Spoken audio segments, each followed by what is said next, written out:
All right. Hey, what's up, you guys? Welcome back to the channel. Welcome back to another episode of Coffee with Zach. This is a really special episode. I have Amanda, my former piano teacher here. We go back what? Well, we talked, it was 15 years ago I started taking lessons. I took lessons for what, maybe 9 or 10 years? Yeah, I think it was just shy of It was a 10 while, years. and... I refer to you as like my long-term student. Yeah, so we go back a long time. We've always had great conversations at the end of like piano lessons and just kind of catching up in the couple years since. And we figured we would sit down and talk about, we would really just talk about life. I would love to say how excited I've been for this.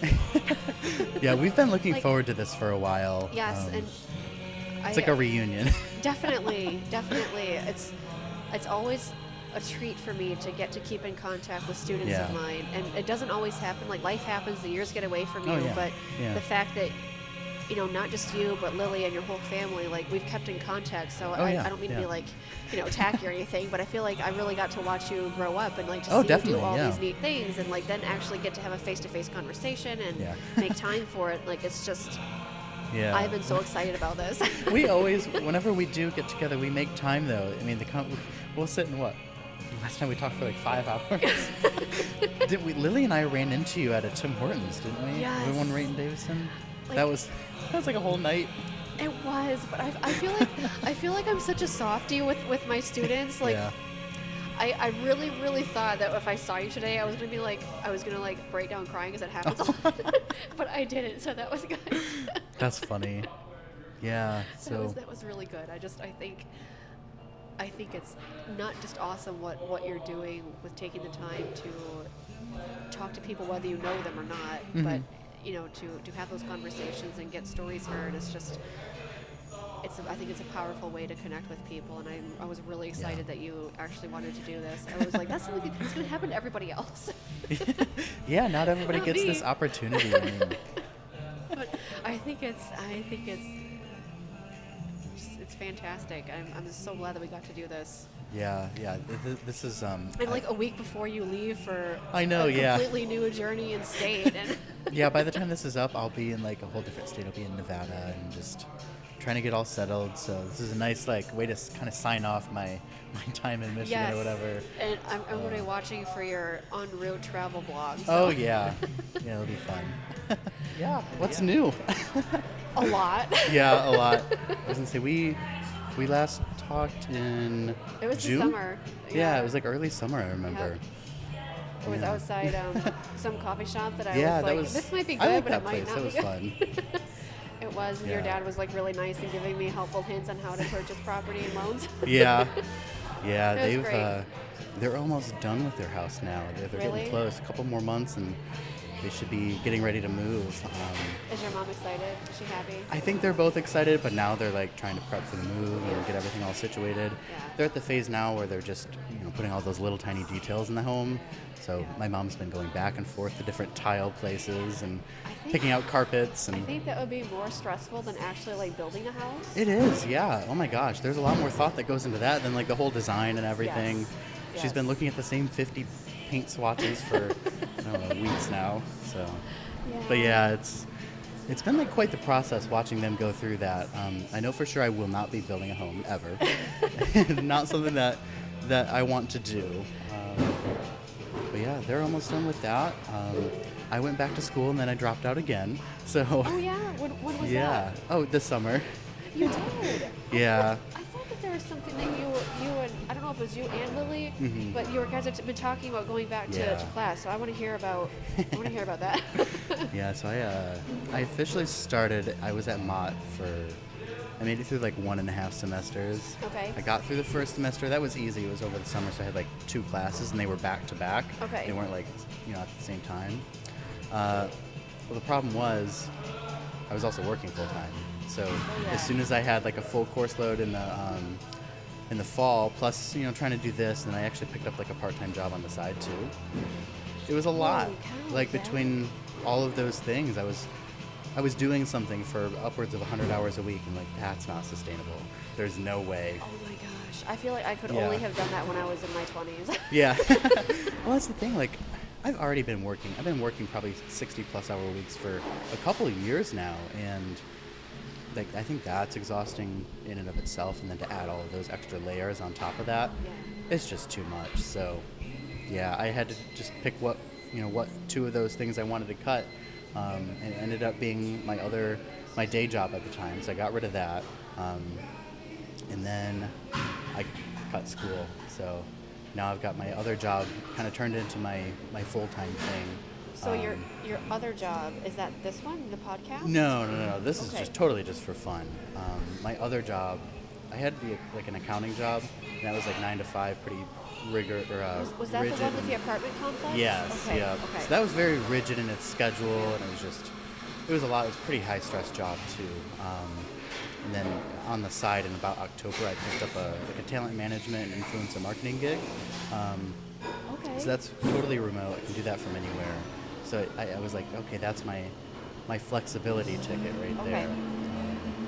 So I wanted to make sure it was like an easy transition. I didn't want to just jump into that and then all of a sudden figure out 2 months later it didn't work out, and then here I am jobless or something like that. Yes. So kind of phased that, the other 9 to 5 out, and then brought this new job in kind of gradually, and then come to the first of the year, and that's what I've been doing. And that's what I'm going to be doing out in Vegas too. So. Do you feel like you're better balanced now?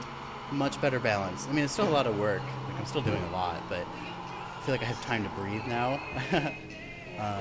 And only like recently I've kind of learned that like it's okay to kind of just take a break and take a breather every once in a while. Like I don't have to be busy 100% of the time anymore. And yep, that's a weirard feeling. It's so weird. I had to get used to that. Yeah. I think it was okay for a really long time. Yeah. Well, like for a while I was always trying to be a busy bee. Like I always wanted something to do, and I think it was more of like an anxiety thing too. Yes. Like I was gonna get anxious if I didn't have something going on or if I didn't have something to do. So I was like in constant avoidance of that like alone time. Like I didn't want anything to do with that. And then this past year I've discovered like the value in just being alone and just relaxing. So it definitely feels good. That's what I've been up to. I was gonna say, what have you been up to? So I don't remember if I told you guys or like how much we talked about it, but so I became a full-time career nanny. Yeah.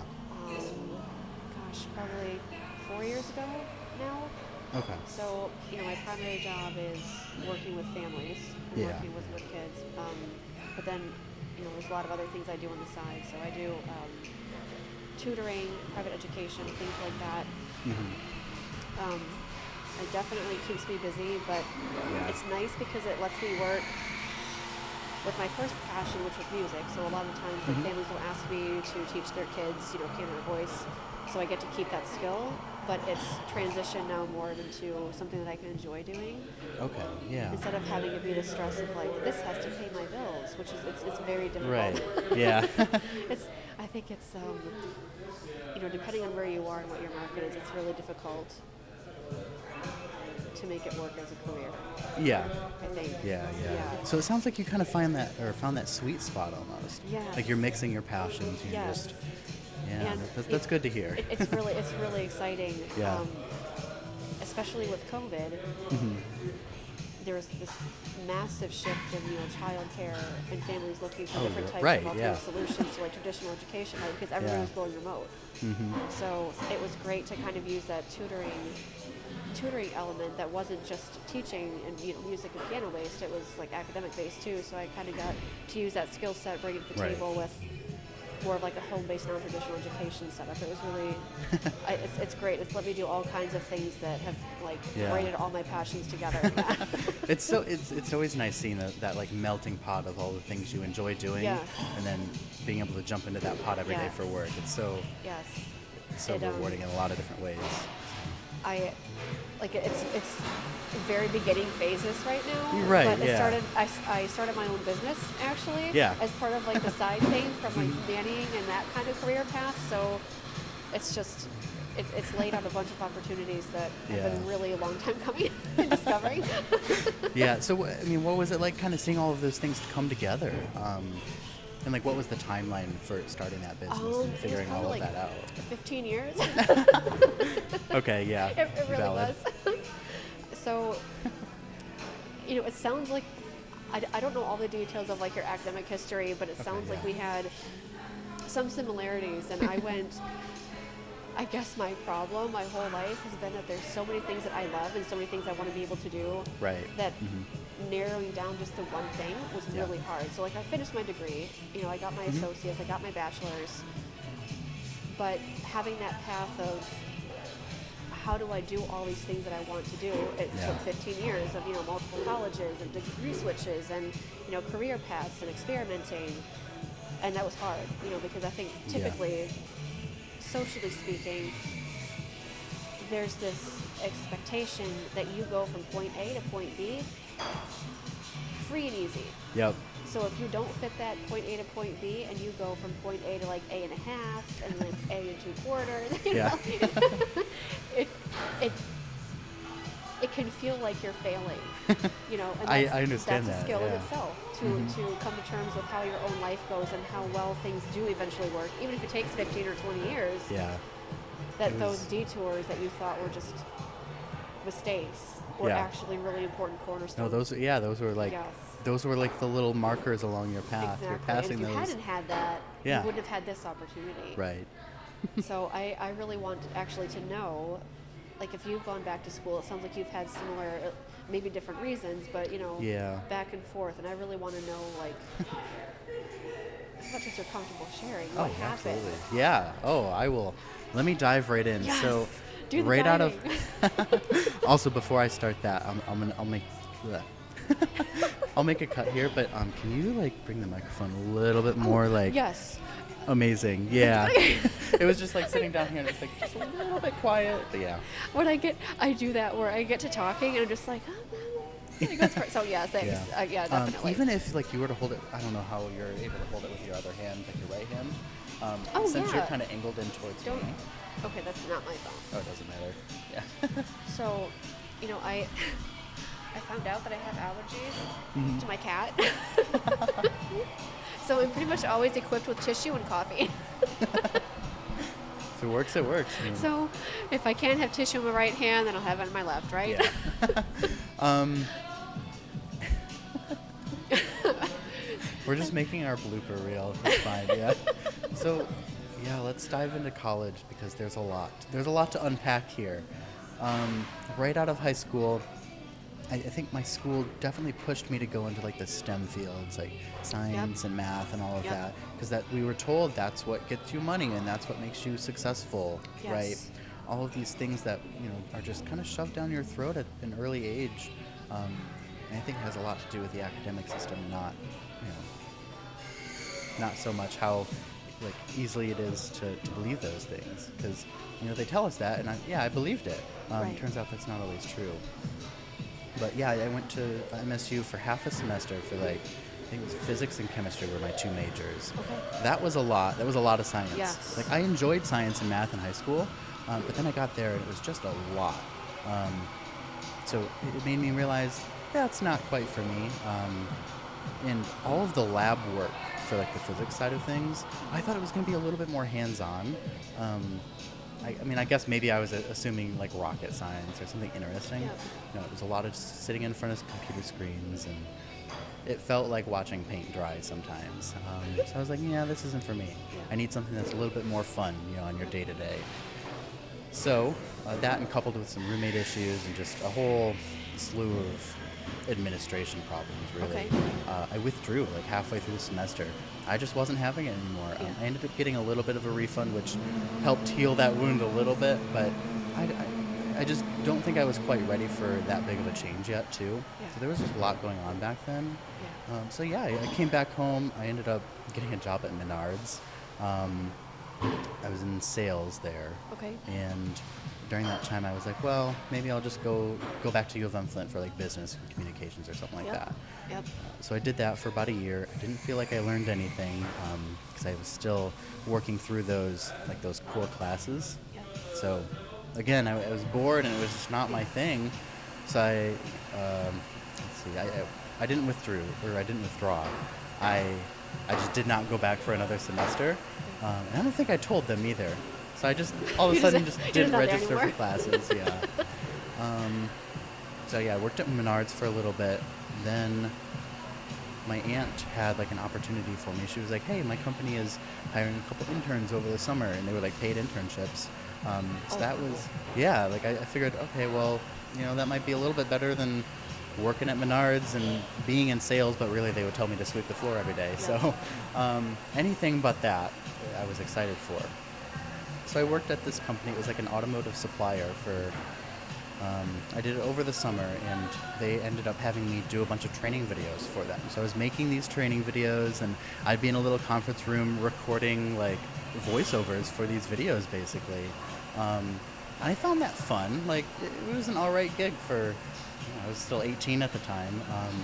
So this internship was coming to a close, and I was like, well, I'm going to need a job after this. Like, I can't just be unemployed, really. So I convinced them to, keep me on for another year or so after that. Okay, can I stop you? Mm-hmm. How did you convince them to... Oh, yeah. That's really important. Like, yeah, you're 18 was, at the time, and you convince somebody to, like, keep right. you on past a internship deadline? So basically what it was, they had all of these projects lined up for me, and I was like, look, you guys have so much work here, there's no way this is getting done by the end of the summer.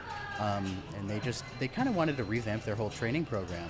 Okay. So I kind of took that and ran with it. And that's what I did for like I was there for about a year and a half, just making these videos. And it was like constant work too. Like, I'd be finishing up one project, and then another manager would come over and be like, hey, Zach, do you want to make this training series too? Like, it was just all the time. And soon there got to be so much work that I was like, hey guys, why don't I because I had started an LLC on the side for video work.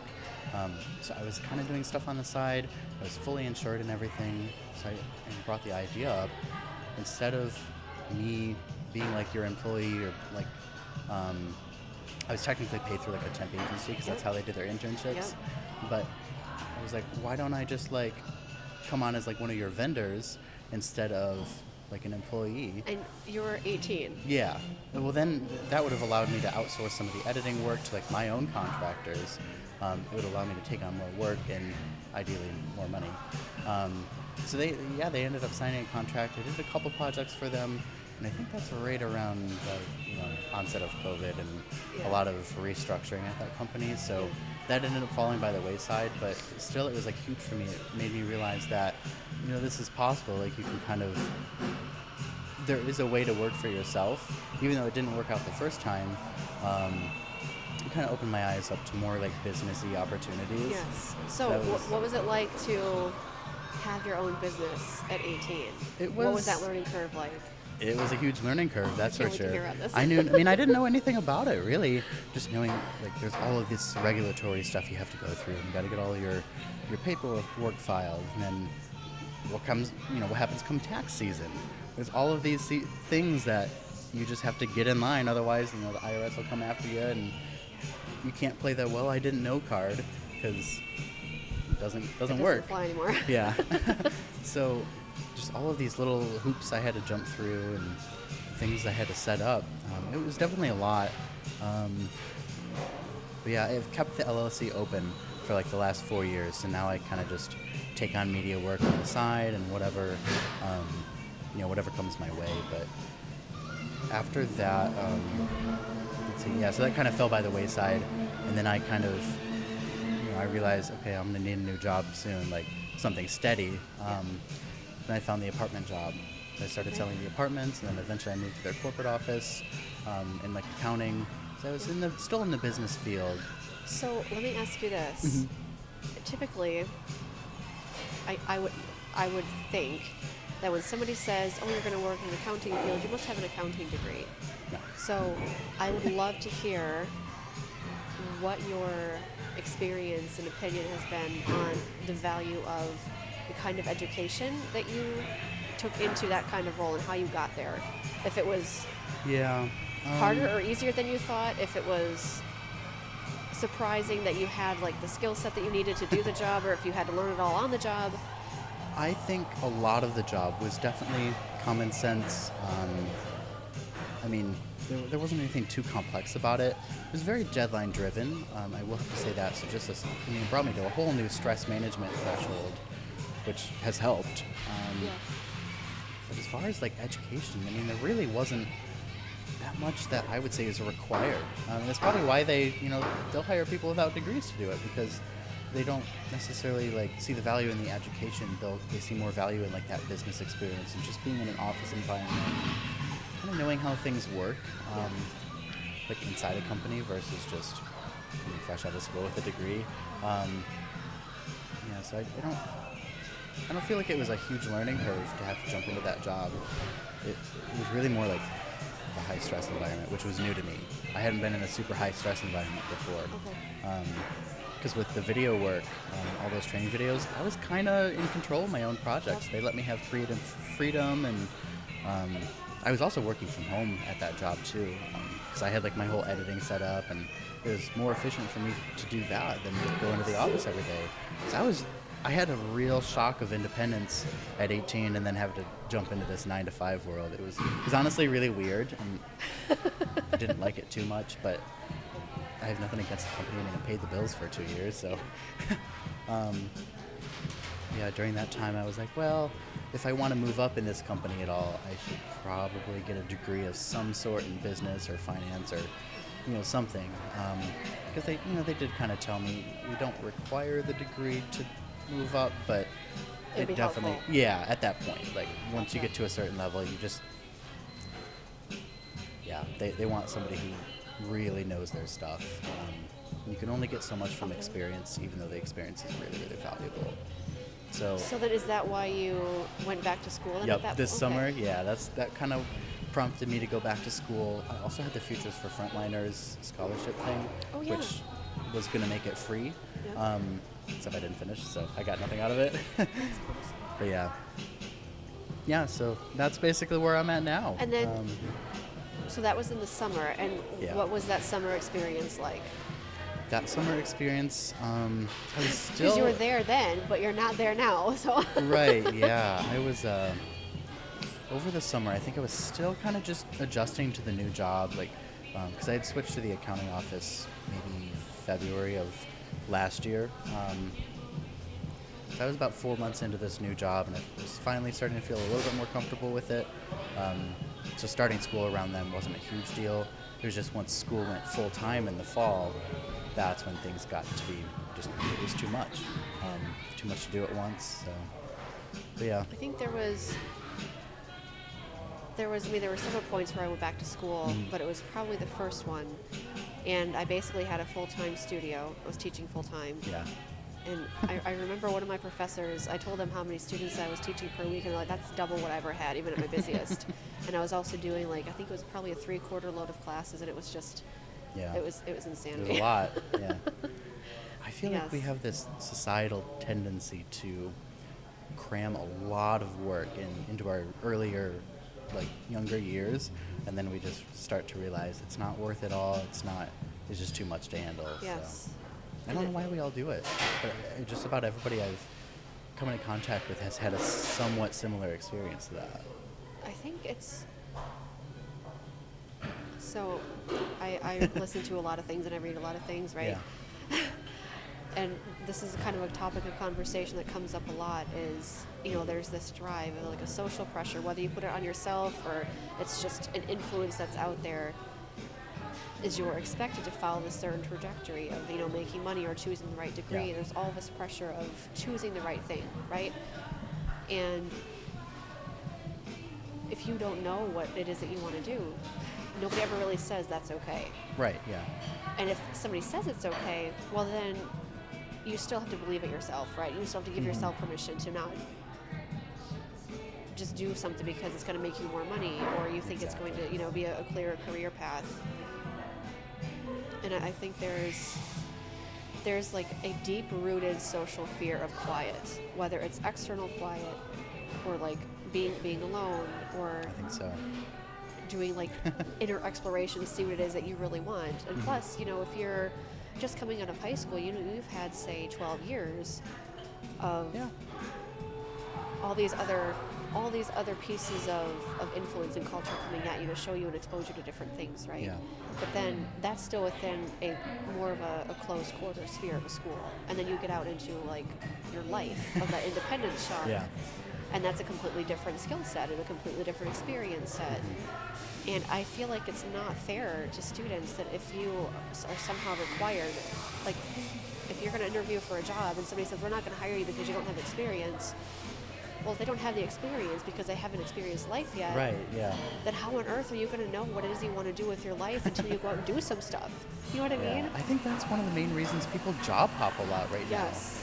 I mean, you used to be, you worked at a place for 30 years, you get your pension, you retire, and that was that. But I think that's how people get stuck. I mean, I look at my dad, for example. He worked at GM for 30 years, and I don't know, and he hates his career right now because he feels stuck. Had he maybe job hopped a little bit, moved around, and done some other things, I feel like maybe he would have discovered a passion of some sort. So we have all of these empty shells of like the older generation, as I like to put it, and I don't know. I don't want to be an empty shell, Yes. I understand. I understand. It's a shift in values, I think. Is definitely. that, generations before, like my parents' generation, maybe your parents' generation, it was a different kind of value and security and longevity. And I think for us, we care more about doing something that has a long-term impact or personal significance. Yes. And maybe we have that luxury now of being able to explore those interests and take that time, whereas maybe not everybody else does. Maybe they didn't. So I think it would be very helpful and encouraging if we were taught from a younger age to value, not to encourage necessarily. It's not a lack of responsibility to be able to keep a solid job. There's so many things that are interesting. Yeah. Let me explore them. Yeah. And to that point, we have a lot more options now too. Yeah. There are so many different careers that just didn't exist. They didn't exist 5 years ago. Yes. I mean, delivery drivers, like that kind of stuff. Yeah. There's so many things that have just exploded over the last few years that opened a lot of opportunities for a lot of people. So. Definitely. And I think COVID, everybody's talking about this huge shift that COVID brought about is that people who even were in those long-term career paths of 5, 10, 15, 20, 30 years, when their jobs were threatened or they were downsized, it gave them opportunity to reevaluate what priorities they had in life. And then once you got a taste of that switch, it's like, I don't want to be a shell of a person. Yeah. So exactly. There's I was reading some articles. I think it was Elon Musk, and how he views education and learning experience and what it is that he does and searches for and like candidates for job roles. And it's not always the people who have the highest degree or they have the most experience or blah, blah, blah, blah. And I found that a very interesting perspective because I think it's very counterintuitive to what it used to be like. Yeah. I think, I just going back to like the whole job search thing and searching for employees and people to work with, I haven't had the opportunity to hire too many people or help with hiring people, but... I'd love to hear about that too. Yes, I would love to hear about your experience. There's definitely been a few times where I've been looking for help on different things, and I mean, I honestly... I didn't read resumes all the way through. I mean, I would look at their social medias and I would just kind of figure out what kind of a person they might be and then give them a call. Like, I want to know that this person is going to work well on my team. Yes. Just from a chemistry standpoint. Like, you have to fit the team, really. Yes. Because if you don't fit the team, then nothing else is going to work too. Yep. You're doing great work, but if we don't have that communication line there, I hate to say it, like, I want somebody who's going to be able to read my mind, and I want to be able to read their mind. That's how well I want people to work together on a team. Absolutely. And if that can't happen, it's not the right person. It doesn't matter what degrees and even the experience. Like, could be the most experienced person ever, but if they're like a rock hard shell of a person, that's not, somebody you're looking for. Something I was thinking about, again, from a business perspective, in line with that of, okay, you have somebody who turns in a great resume, but if you have to spend more time working with them as a person because they don't know how to be a team player, they don't know how to communicate, they don't know how to be flexible, they don't know how to, do any number of things. Well, you've got the person with a great resume, but if they're not a good fit, then they're costing you time. Exactly. And of course, you have to learn how to work with different types of people, but you can do that wisely. the end of the day, if somebody's costing you time, that's the only resource you can't get more of. Yep. The whole reason we hire people is to save us time, because if not, we would just do all the work ourselves and keep all the profit. But I mean, if you run out of time, you can't do everything yourself. Yes. So yeah. There was so it's kind of funny. I don't think they necessarily realize that they're doing this, but with the children that I nanny, most of them, if I ask them, like, what do you want for your birthday, or what did you want for Christmas? Yeah. They hardly ever say, like, this toy or that thing. It's an experience-based gift that they want. They want something involved with time. Whether it's, That's for really me important. or their family or whoever. But to have that kind of value and insight as a child, where it's not about a present, it's about time, like, that says something. I think that speaks volumes about a shift. Yeah, absolutely. And where we are in terms of everybody being busy. You got to do this, you have to do that, you have to do this activity, you got to be here. Yeah. And there's something so valuable in the quiet and in the calm that I think somehow kids recognize. maybe they're better at recognizing it when they're kids, and then it, like, gets taught out of them as they grow up, and then they have to get relearning it. I think so, because I'm wondering if you might agree with something here, but I think as a child, there's not really these fears of the adult world. You're kind of just living in this isolated little child world. And I mean, kids definitely still struggle with anxiety and depression and all of these other things that inhibit us from really doing what we want, but those things get amplified as adults, I think. Yes. So it's easier for kids to sit alone in the quiet and not be thinking about other things. It's easier for them to, I don't know, it's just easier for them to play and relax more too. They're not worrying about anything else. That's actually one of the things I really love about my job is seeing adults before they're adults, right? I mean, that child is just a small adult. Yeah. And seeing them without the inhibitions and, like, this innate sense of trust and acceptance of everything that there is around them, it's incredible, because they don't have those adult fears and adult prejudices. Right. It's really inspirational. It probably sounds tacky, but it really is. And it gives you the opportunity as an adult to see life through a child's eyes, and it's a completely different perspective. And it's funny because, your first instinct is, let me teach you this thing. Let me help you get better at this. And I think, more and more as you watch a child grow up, you're really just teaching them all the same problems that you have. Yeah, well, that, and I think indirectly they're teaching you too. Yes. You're learning more from them than they're learning from you. I think kids make better teachers than adults sometimes, but... even the way kids explain things, it's so simple. Adults, and I mean, have you ever read, I don't know the last time you've read like an instruction manual for putting something together or something. There's so many words. Like, I mean, why do we as adults feel the need to over-explain things and over-complicate things? And if you ask the child to do the same thing, they would be able to explain it so simplistically that like anybody could understand it, really. Yes. There's just so much less, like, entrapment with kids. And I think for the longest time, and it's almost unconscious, like, as you get older, you think, I know these things now. I know this now. That's great. Now let me use my wisdom and vibe it to somebody else, right? Yep. But to have that be reversed and realize that I think children have more to teach us than often adults do. Yeah. It really flips life. It does, and it kind of flips your life on its head. And there's just something about working with kids that just, it fits with my personality and my experience so well. I love it, and I love doing it in the capacity that goes beyond just, piano and voice lessons. Teaching music was, I think, a great introduction to it, because it taught me how to work with so many different children and ages and personality types. Yeah. But I wanted to do more. I wanted to have more of an impact than just once a week for 30 minutes. Right. And then it literally hit me, like, why am I not nannying? That's a thing I can do. And then that was that. Yeah, I love that pivot you did.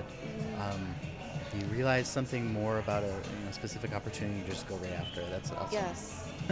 Yes. And like there was already so many ways that like my teaching went beyond just a studio setting, being involved in students' lives. And I would say so, yeah. Just, coming from that perspective, you were... Oh, yeah. Well, yeah. Do tell, Zach. Yeah. And I just wanted to, elaborate on what you said about working with kids and how they teach you more, too, because I've been wanting to do something on the podcast where I, find some kid or something and, interview them. Because what I've learned from doing this is that there's something to learn from everybody. Everybody has something to offer. There's not a single conversation I've had where I haven't just learned something, and then I always try to implement those things I learned too. So one of those things I learned, let's say this time last year, was just that the importance of mental health. So I started going to therapy and just started really trying to get myself in a good mental state. So just all of these things I've learned along the way, and Definitely. I just want to have more kids on, just to be able to talk to them, see all sorts of perspectives. Or I guess the other end of that, maybe some old people. Yeah. Yeah, there's something you can learn from everybody. So some of my favorite readings have been the stories of the elderly. Yeah. And I think about that a lot, actually, is how they seem they're so overlooked. And yeah. Yeah, I would tune in for that. Good to know. I'll keep that in mind. Both ends, either end, yeah. Yeah. No, it's really important. I just seeing everybody's different perspectives on I feel like we're all living in the same world, but we all have different lives. So yes. Being able to dive into everybody's life in different ways and just learn from their experience is really important. And that's always what I hope to bring people by doing this too. Because not only am I learning something, I'm giving other people the opportunity to learn the same things through their own lens, though. So, yes. I wanted to ask you, this is going back a little ways, but I remember when you were doing lessons. Yeah. And I think you were in marching band. Yeah. And I always wanted to ask, I think you started doing trumpet? Was it trumpet? Yeah, it was on trumpet. I've always wanted to ask you how that came about and how, your music background helped you, transition, or how... Did your dad play trumpet? He did? Yeah, okay, both my parents did. Oh, okay. So that's right. There is, a little bit of family history there. Yeah. Yeah, I would say so. I don't remember how old you were when you stopped lessons. Probably maybe 17, 16? Yeah, I think it was around school? 15 or 16. I think 15, I made it okay. through my sophomore year. Okay. Around there. I always wanted to know what you did after you stopped lessons. Yeah, absolutely. So, and how I came about to be a trumpet player, I was actually a trombone player first. That was my first instrument, and I wanted to start with that because it was the loudest, and I wanted to be loud, of course. Well, I got it home, and this is 5th grade. They're teaching us how to play these instruments. I could make the noises on it and make it, sound right. Yeah. But the problem was it was heavy. It weighed a lot, and I didn't want to be bothered with that much work. Yeah. So I was like, okay, well, what's another instrument that's not as heavy and only has 3 buttons or 3 valves? Yep. So I settled on the trumpet. I really like trumpet. Yep. So that was that. And you asked how my music background kind of helped that, right? Did you find that it was easier to, I guess, work with the trumpet after having piano lessons? Or reading music? Oh, yeah. Or, because you did arranging too, didn't you? Yeah. Oh my gosh. That was more the middle school years, but yeah, coming into band class, I already knew how to read music and everything. So they were sitting here teaching these kids how to read music, and I'm like, let me just tune out, No, it was honestly so much easier having a music background from early on. I can confidently say I didn't learn a single thing in band class or anything. I mean, you basically covered all the the bases there before any of those educators did. Not to say they were bad educators or anything, but I kind of already knew everything that they were teaching in school. So I felt like it definitely put me at an advantage. Okay. To where I could appreciate the classes in different ways. I don't really know how to explain it, but it was definitely different coming from that perspective. What was it about music? Not even, this isn't like I'm asking about me particularly, but what was it about music that held your attention for such a long time? I mean, I'm going to be honest. You were one of the very few students I had who stuck with it for so long. Really? And, yes. Yeah. And most stick with it for a couple of years, maybe 5. Yeah. But you were a long time student, and I always wanted to ask you. Yeah. Because it wasn't as though, okay, now I'm done with lessons, let me never do anything with music again because I'm done with it because then I want to play football or something. Right. You kept it going, but in a different capacity, and I always thought did, it was yeah. so neat for you and Lily both. Because Lily did lessons too. Yeah, and now but she's in like music production, and she does all sorts of stuff. Yeah. That was amazing to see that she took something and made it her own. You took something and you made it your own. And what was it about music that held on to you for all those years that you pursued it even beyond lessons? Yeah. I think it was definitely an outlet for me. I just growing up, and we didn't really know this at the time, but I struggled with ADHD and like OCD and stuff like that for so long. I mean, I still do. For me, music was definitely an outlet to get that extra energy out and to not like focus that energy, because when I was playing and practicing, I was never focused. I mean, I was constantly jumping all over the place, but yes, but you releasing did it, that energy yes, somewhere. And you did it in a way that was very productive. And to be honest, like I was never formally diagnosed, but looking back, I would diagnose myself with ADHD. Yeah. Like Dad said, it manifests itself in different ways, but it was definitely type. Yeah. And I remember, especially towards like the later end of your lessons, like we would get together for a lesson, and it would just go everywhere. Oh but yeah. Like, Yep. just go everywhere. But like your actual assignment, because there was always something else to talk about. You would come to me and you would want to do something unique, or like have a special project you wanted to do. But I loved it. Yeah. I loved it that that you were doing these things out of your own interest, and so Yeah, and maybe that's part of the value of having it be an outlet. I don't know. I think so. Yeah, because I was genuinely like interested. It was my outlet. It was my way of releasing some of that energy. So, for me, that was like there was a fire under my chair to just constantly be putting out music or doing something with it. Even today, like there's some days where I feel like I just need to go for a drive and sing in the car because like it releases my energy. I don't do a whole lot with music right now. I mean, I guess the company I work for does some like music production and a little bit of like music marketing, but did you do? Like, there was some gigs that you did, right, with your trumpet? Oh yeah. After high school, I was in like a funk band for a little bit. There you go. Yeah. Honestly, it was really fun. I liked that more than I think being in a band in high school, because even though those guys were like 40 and 50 years old, not quite my crowd, but it was fun just being able to make music in a different capacity that had nothing to do with like school and education or like I don't know. It was just new for me, so I enjoyed like finding that new outlet. So I would love to ask you from the perspective of a student, not just with music, but learning in general.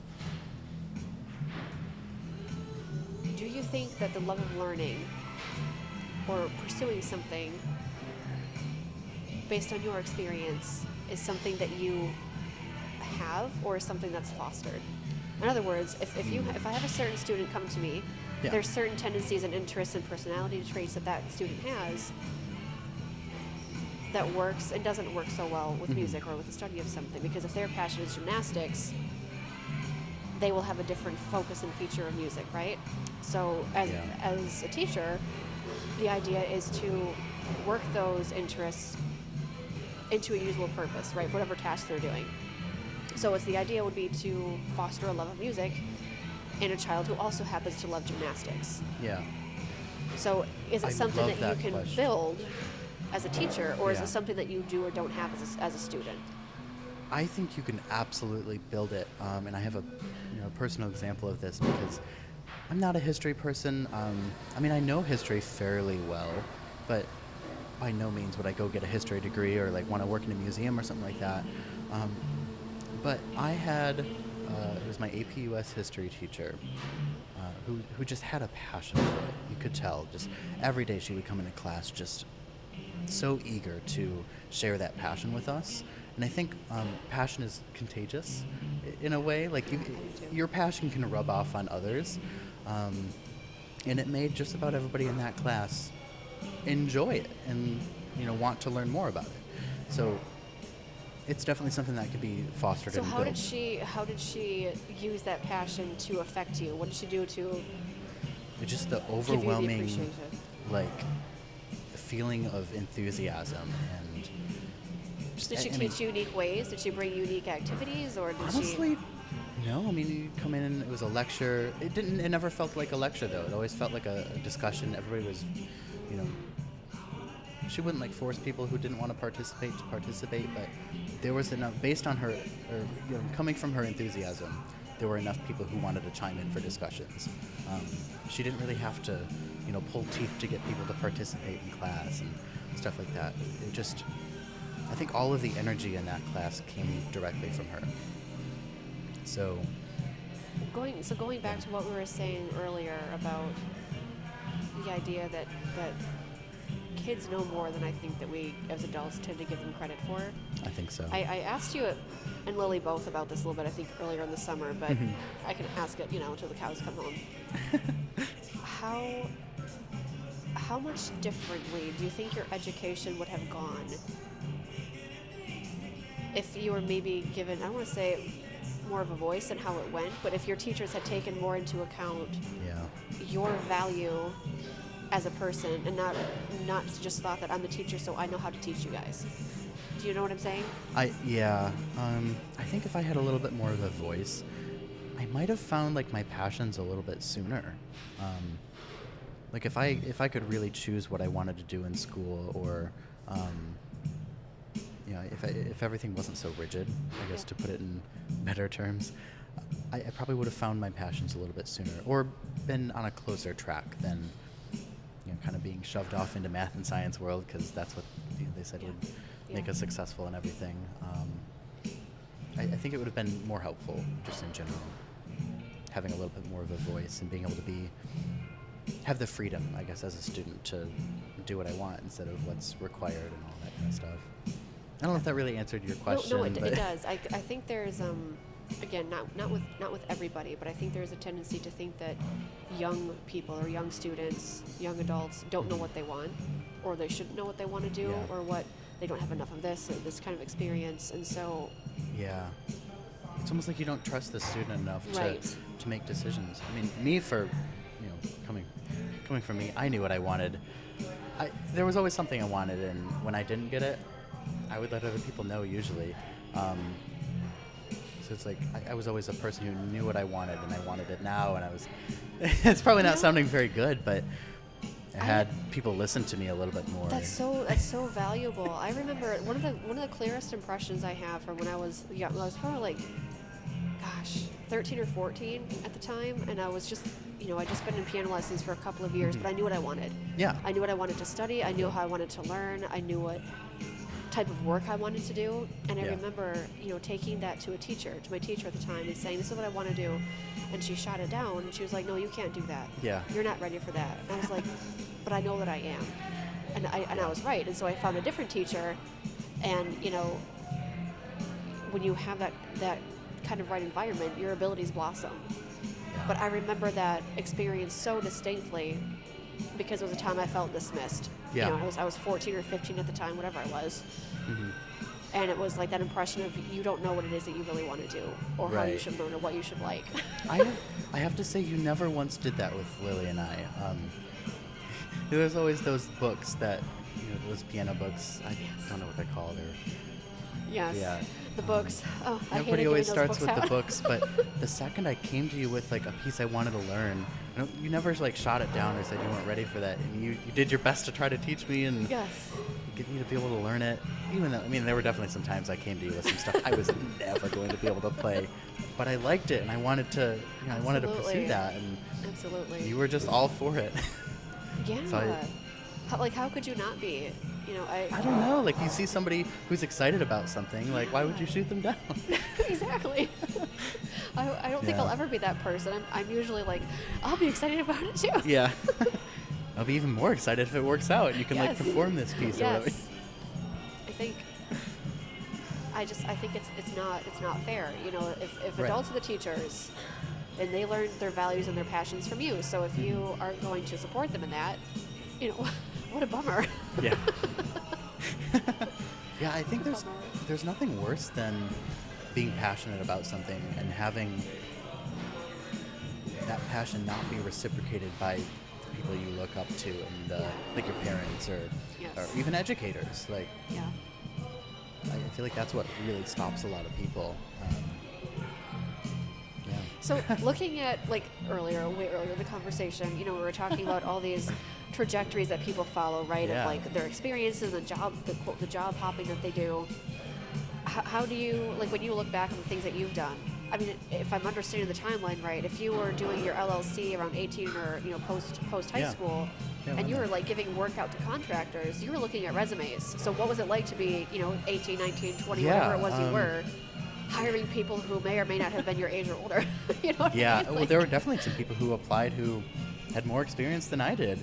But like at the same time, they, like we were talking about earlier, I knew they wouldn't have fit the team, or like fit what I was looking for, in just different ways too. Like everybody had their own quirks. I only had to hire a couple of people, but when I did,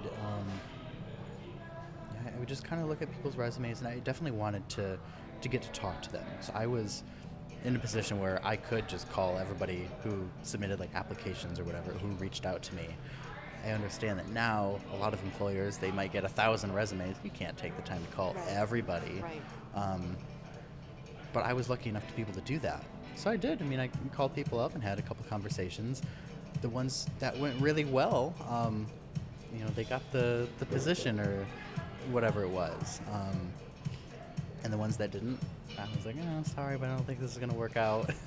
Good. At least they got an answer. They weren't left hanging like most people are. Well, I told them right on the phone. I was like, because is that hard for you to do? To be telling people? I feel like that would be intimidating for somebody who would. It wasn't really that hard because I'm a person who knows what I want and I know what I'm looking for. And if you're not it, I'll tell you. Because like being on the other end of it, I wouldn't want to be kind of strung along for an interview process or like a whole conversation just for it to not work out. So I was definitely trying to be as transparent as I could with those people that weren't going to work out. But also not to say I wouldn't give them a chance. Like, you know, I felt the conversation out and saw how things were going. But at the end of the day, if you don't fit the bill, then I got to tell you. Okay. So when you look back at, I don't know, however many years it's been since you graduated, or what do you think of the experiences you've had, like evaluation-wise, in terms of like your own life, your goals, or what it is that you've wanted, or how has all of that evolved over the last however many years since graduating? Yeah. Overall, I've had some good experiences, namely because I've learned a lot from them. Like, I feel like every year I just learned so much, and there's so much new information, so many things that change. That's what I'm really grateful for. So I mean, there's definitely been some bad experiences or some bad times along the way, but I don't regret any of it because that's what helped shape my next experience, if that makes sense. Yes. So I'd love to ask if you regret going back to school or not going back to school. It's I feel like school is a really, really, university, I mean, is a really hot topic. This most recent time in the summer, I do regret it. Honestly, it just took a lot of my time, and had I focused that time and energy into just other things, maybe relaxing a little bit more, maybe I wouldn't have felt that stress from my day job build up even more. I might have been able to release some of that stress, and I would have been in a better mental state because of it. So that time I do regret going back. I almost felt like I had to because I got that scholarship, and I was like, well, I can't just let a free degree slip by. But at the end of the day, if I really wanted to get an associate's degree, I would have done it already. And I just don't want it right now. Do you feel that whatever experience or time that you spent this summer, do you feel you could have gotten that other ways? Are you referring specifically to the school whatever, experience? yes, like say or? whatever courses it is that you took. Do you feel that you could have? Yeah. Well, I was having a conversation with a friend. Oh, I'm sorry. Oh, go ahead. sometimes it's hard for me to hear you. I'm sorry. But go ahead. Oh, I was gonna say like over the summer I only had like 2 classes, and one of them was a music theory class, so that was pretty boring. I mean, I learned nothing there. And I think it was one of the electives that I could have taken was like a gender studies class. So that one I honestly did learn a couple of things that I just didn't know. I don't remember them now, but in the moment I was like, oh, that's new, but I didn't know that. So I had really easy classes over the summer, but they still took my time, and I can't get that time back. That was the thing. So I think if you have time invested in something, you want to make sure you get a return on it. That's it. I was having a conversation with a friend about education, essentially, and she was a strong believer in self-education. And I always found it interesting to have conversations comparing like the education you get from a university in an academic setting of reading a textbook versus say getting it in a job or a real life situation. You know what I mean? Yeah, I definitely understand. For me, it's a toss-up. It's like if it's really a class like I don't know much about, sometimes hearing that information from another source or like an instructor who knows their stuff, that can definitely help. But if it's something I could learn on my own, I'd rather just learn it on my own. But I also feel like I'm more of an independent person in that aspect. Other people, they do really well just taking in that information in like a classroom setting. So for me, I think it just depends on the person. I find it interesting that, when I talk to career coaches, like specifically in like the nanny industry, the vast majority of them recommend that you don't pursue a degree beyond whatever it is that you currently have, because there's a lot of self-education in this industry, which is good, because a lot of what you learn is hands-on experience from being in the job. But then there's other families and agencies that look for a 4-year degree or a 2-year associates in a related field. And there's a lot of discussion, and somebody who's been doing a job for 5 or 10 years has the same experience and skill set as somebody who has a 2-year degree or a 4-year degree, but only 1 or 2 years of experience in the field. And so it's probably one of the things that I like most to ask people is in your experience, what's that balance and ratio? Because I know what my experience was from college, and it was great, but I found that it was very different as I got older versus when I first graduated high school. It was super, super fun when I graduated high school, but then as I got into like my mid-20s, and it just still seemed like it was something I wasn't figuring out what to do and how I wanted to do it. It was like, I want to be done with this now and do something else.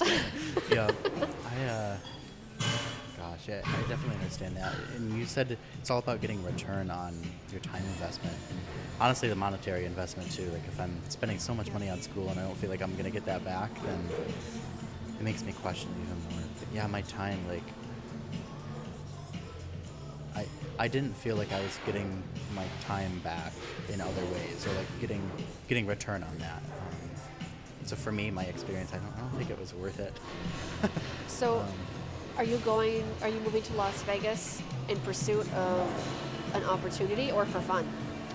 Honestly, I'm moving just to get out of the cold. It's really cold here, if you could tell. I mean, my car said like -4 degrees when I woke up this morning. Not my thing. So, of course, in true Zach fashion, I'm going from one extreme to the other and moving to the desert. So I'm sure you'll see me complaining in August when it's 115 degrees out. But also, the company I work for, they're based in Los Angeles, but they have some Vegas connections, and it's Vegas is also kind of like a media hotspot. So I figured it would be a good move to kind of build out my network a little bit more. So do you think that you're running your life right now by goals? There's goals? All these people that tout the value of goals, right? I like goals. I like goal setting, but I don't necessarily like live my days by them. So I don't wake up and say, okay, I have to do this today, or I want to do this today. I kind of just kind of just take it by day, and as I achieve things that, like I said maybe a year ago, oh, I want to do this someday, and then like eventually like it just kind of happens. But I don't actively like set goals and pursue them, because what that does is it sets me up for failure. Because let's say if I want to save, I don't know, basically if I want to save X amount of dollars by the end of the month and I come shy of that goal, I've failed in my mind. And I learned that I need to escape that failure mindset, and if I just stop like telling myself I need to do these things in this amount of time or whatever, then I can't be disappointed with myself. Yes. I can only be excited about what I did achieve versus what I didn't. So, but not everybody's wired that way either. Some people need those goals to kind of stay in line and stay on their path. I think I'm like intrinsically motivated by all sorts of different factors, so I feel like I'm naturally going to be inclined to do things. It's just I don't want to put a timeline to it, because I feel like things are just going to happen when they're going to happen. Yes. It's like every time I try to put a timeline to something and make it a goal, it doesn't work out. It might work out 2 months later, and then I'll be pleasantly surprised. But yeah, so no, I don't live by goals. Have you ever lived by goals? Yeah, up until maybe last year. And then over this past year, I was like, you know what? Those goals and quantifying things and trying to measure my progress and all of that, just at the end of the day, measuring my progress on things doesn't make me happy. I think just living my day, day by day, makes me happy.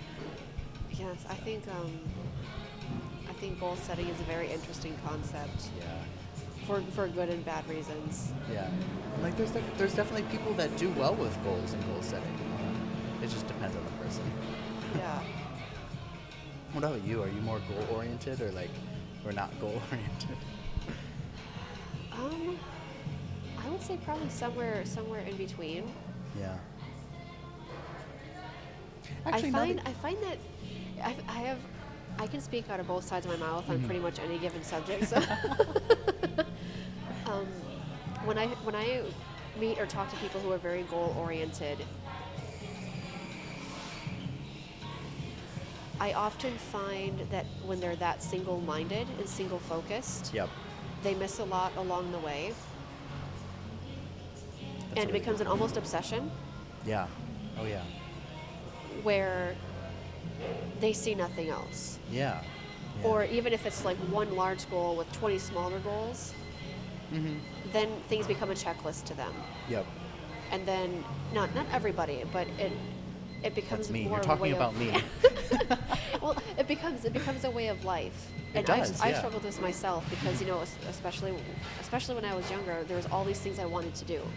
And I think with having those ADHD characteristics and manifestations in a lot of ways, it was the same way. I associated goal records with success. So if I didn't meet something, and mind you, like I'm a perfectionist too, and so I would set some crazy high goal that I wouldn't be able to meet physically. Yeah. It wouldn't happen, and I wouldn't meet it inevitably, and I'd be like, well, aren't I dumb? Yeah. But meanwhile, I got distracted and didn't I was still productive today. I did 10 other things, but I didn't do the one thing I told myself I was going to do. Yeah. So I think for me,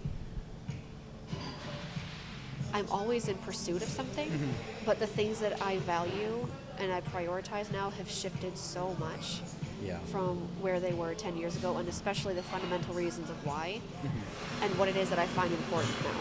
Yeah. I can attest to that too. Yeah. Also, what's that age-old saying? Like, it's not about the destination, it's about the journey, right? So I feel like if I'm always thinking this end goal, this end goal, it's like, what happens when I get there? Meanwhile, I've forgotten that entire journey to get there. Yes. And I want to remember those little details that. Yep. I think even now, when I have a passion for something, I have to be really careful because it can become all-consuming. Yeah. And then it becomes like it becomes like a switch almost, where I lose sight of the passion part, and it becomes just a project that I have to get done. Yeah, it becomes a task. Yes, and then I lose interest in it. So I've noticed these trends in my life, right, of doing this or doing that, and falling back into the same patterns of behaviors, and wanting to find a way to do things differently. I agree with that. The second I catch myself like thinking of something as more of a goal now, I have to stop and reframe and realize it doesn't have to be that way. Yep. Yeah.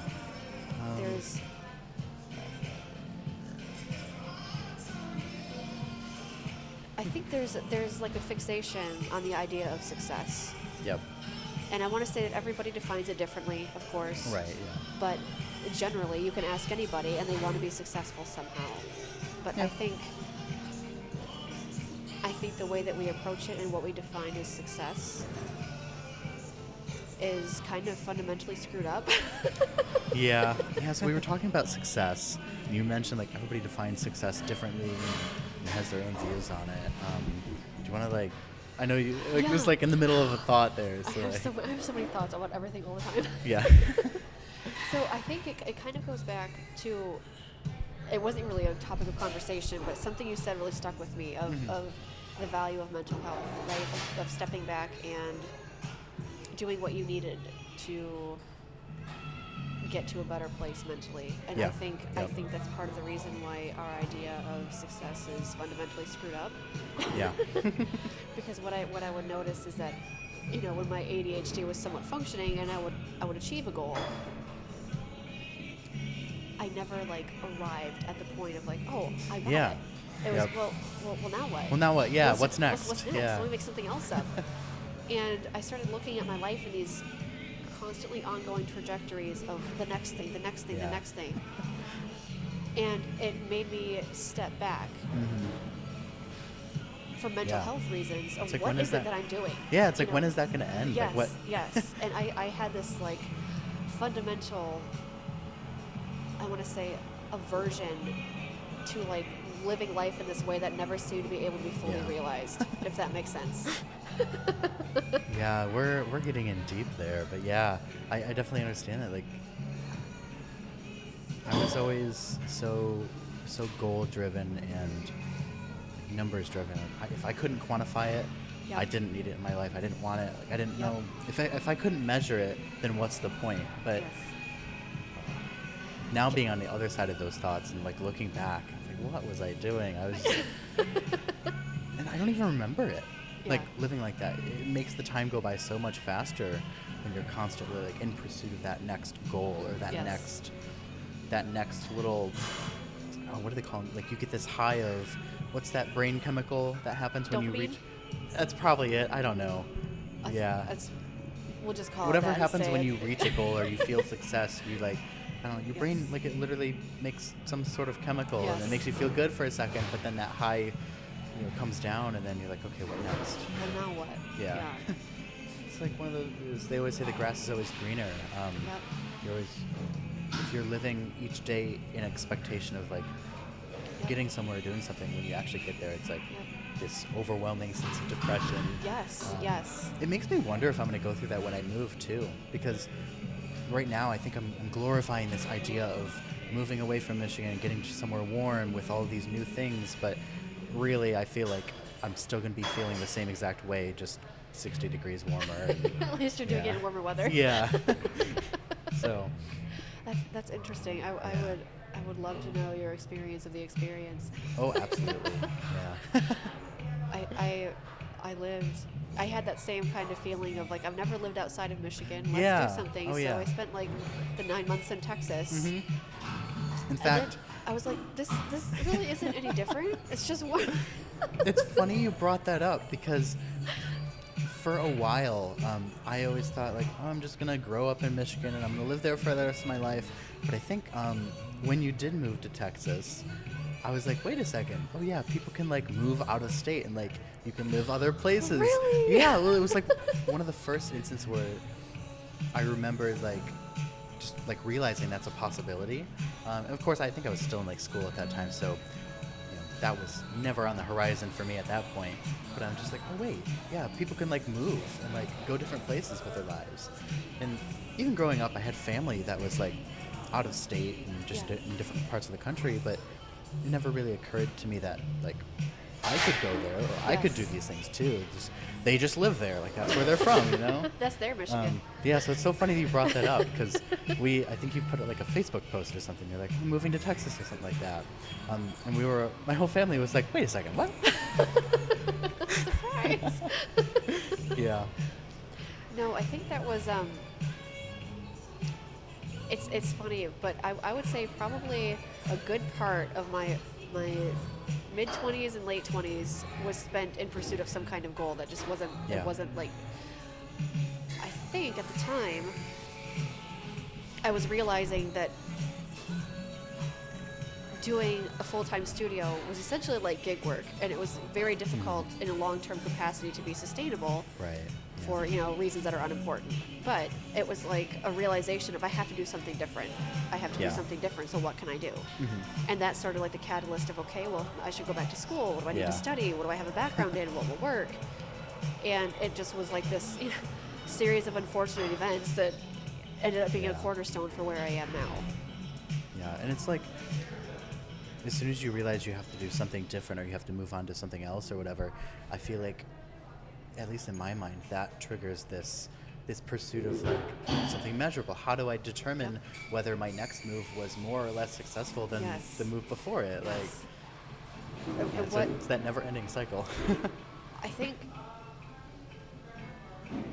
when you consider how many things in life aren't measurable, there's a lot. If you want to measure things and you can't measure things, like, you will be in a constant state of anxiety. Yeah, and for me, that's a real thing because I'm a person, I like being in control and I like having freedom and flexibility. And the second I'm faced with a situation I can't control, I mean, it probably sounds bad, like I'm a control freak, but like, I think a lot of people like having some form of control, like healthy control over their lives and, you know, the people they impact and.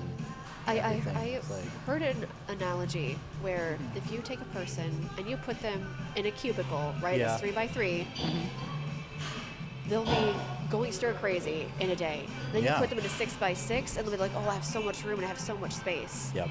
But then 3 days later, they'll be going crazy for the next biggest thing. And I think that speaks so much to like human nature and how we constantly seek the next thing. Yeah. And if you want to have that kind of control, then as soon as you have those limitations put onto it, you go nuts. And especially for those who struggle with mental disorders like OCD and even ADHD, like if your mind is on fire all the time and you want to go, not having control over that, it's crippling. It gets to really you. is. I remember the reason that I moved to Texas was, I mean, there was a lot of different reasons, but one of them was because I realized that teaching didn't seem to be a sustainable thing anymore, and I didn't want to just up and leave all of my students, of course. Right, yeah. But they were dwindling so much by that point that it was like, this not really worth, like, this might be my clear opportunity to start even a new studio someplace else, or a different opportunity. So I remember it was the perfect catalyst for serious change in pursuit of that next goal. You know, and of course, like, you know, I just ended up trying to find a new school and doing the same thing down in Texas. But it was a great experience because I learned something from it. You know, and it was a pivoting point. Definitely. So I think it's great. I think it's great that you're going to Las Vegas. I think so. And for me, it was now or never. Like, I've got this remote job, and granted, you know, I might, when I get there, I might realize Vegas is a little bit more expensive than I thought, and I might pick up like a coffee shop gig or something for a couple months to meet some new people or whatever. But honestly, it's my ticket out of Michigan, and I feel like if I don't try now, then I'm not going to know. I'm not going to know what's on the other side. And if somebody had come up to me and said, hey, just so you know, nothing's going to change for you by going to Texas. You're just not going to be teaching anymore. I'd be like, okay, great. Thanks for the advice. I'll see you.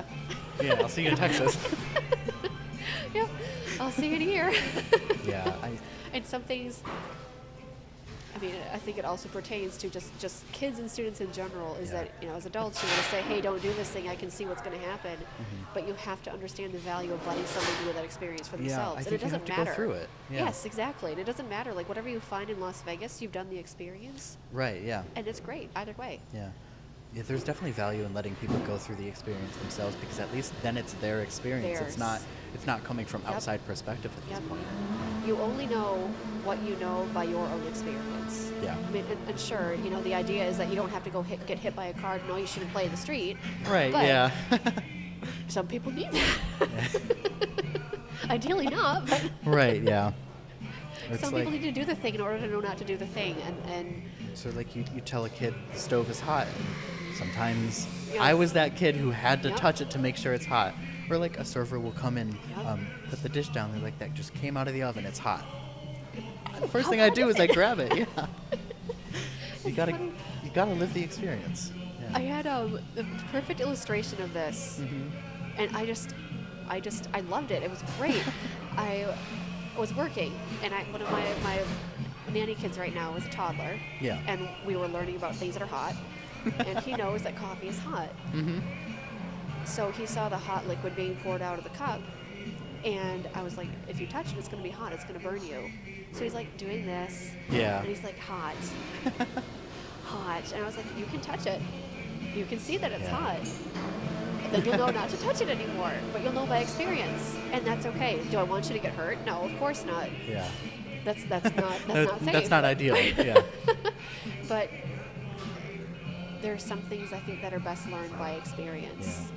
I agree with that, but to the same point, your experience with something might not be the same as other people's experience. Because if you drink hot coffee and say it's hot and tell other people not to touch it, what about iced coffee? Iced coffee isn't hot. Yes, that's harmless. So I completely agree. I mean, you could have iced coffee and not be harmed at all. You could have a great experience. I love me some iced coffee. But I've definitely burnt my mouth a couple of times, and I've been rather in an unpleasant situation, we'll put it that way. So, exactly. Yeah, so sometimes you just have to get your own experience on things. Yep. We had that experiment later because he saw me drinking it, and really? it was at room temperature, and he was like, hot. And I was like, no, actually, no, it's cool. You can touch it. And he was like, wait, can I? That moment of revelation that's like... Yes. It was very cool. Yeah. And not because I was, trying to make him get burned, but it was kind of a reflection, I think, of a bigger illustration picture, of individual experience. Exactly. Yes. So I love, I think probably one of the things I love now about, being independent is that I have the right, more freedom to experience my experience. Yeah. And I think for those who are sharing their experiences with others, it's one thing to just inform people of your experience, to let them make their own decisions on whether to experience that thing or not. But it's another thing to force that experience on somebody else when that might not be their reality. It might be a great experience for them, but absolutely. Absolutely. There's a lot of forcing in our society right now, and I think people just need to let up a little bit. I think I spend a lot of time wondering about that. Why is there this tendency that this worked for me, so it must also work for you? Let me tell you about this thing. Well, you can appreciate the sentiment, right? It's nice, but why is that the case? Yeah. Nobody ever tries to say, I had this bad experience, let me encourage you to do it too. Right, yeah. So there's, a value system on good experience, let me share it. Bad experience, don't do this. Yeah. And I often, I spend time wondering, is it because people want to control? Is it because they want to share their opinion? Is it because they want to save somebody from a bad experience? Yeah. Or is it something, something beyond that? I don't even know. It kind of ties into pressuring salespeople and stuff like that. Yes, I feel like a product should speak for itself. A product shouldn't need a salesperson. Maybe somebody to assist with the process and help just give you information. But if you've got to work too hard to sell a product, it's not a good product, probably. Yep. I had somebody try to sell me Cutco knives. Back when, I don't know. I don't know what they are, but it was one of those. It's one of those independent marketer type thing. You go out and try to sell people knives. Oh. But they were $90 knives, and it was great. I'm sure they're wonderful knives, but it was at a point where I didn't have $90 to spend on a knife. So it can be the greatest thing since Pampers, but yeah. And that's a salesperson has to know when they're right. Got to know when to move on. Knock on if you an know empty door. somebody's yeah. there's no, like, you don't have to sell this in this case. It's just like there's nothing to give to. Yeah. It's like, I would love this product, but Uh-huh. I'm not going to buy it, no matter how hard you... Yep. Yeah. It's like, and you would still have to sell me pretty hard that it's worth $90. Yeah. Let's see. You asked me, what did you ask me before we started talking about success? It was why I wanted to have this conversation. Oh yes, right? yes. I wanted to know why you wanted to. So I'm a huge fan of full circle like situations. So seeing things come full circle, and I remember like when I was taking lessons, they would always end with like these long conversations or something. We would just talk about random things. I mean, and by random, I mean so random. And I just remember those conversations, and it was one of my first experiences with, I guess, with good conversation, or like with like building communication, really. Really? Yeah. Yeah. Good Lord, like, I had no idea that I was doing that. Well, That's so yeah, and that goes interesting. back to just being so much more than a piano teacher, you know. Oh my gosh. Because like in school, like you have conversations with your friends, but they don't make you think. They, you know, they never really challenged my brain, or, you know, I guess when you're just hanging out with friends or whatever, you talk about different things. But I guess in lessons and whatever our conversations ended up with, even those random things, we always found something to think about, or found something that would like challenge our minds in some way. So it definitely helped me build communication skills from a young age.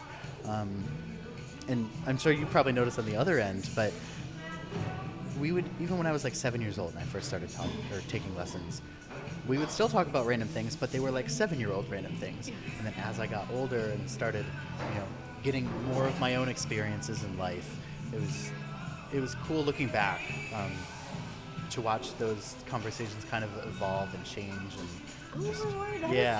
Oh my gosh, that is such a yeah. neat So I thing feel to like hear. now it's just like the whole point of this was to have a conversation. It's not just a byproduct of, you know, lessons or anything like that anymore. So right now I feel like it's more of a full circle effect. That is so. So cool. that's the long version of why.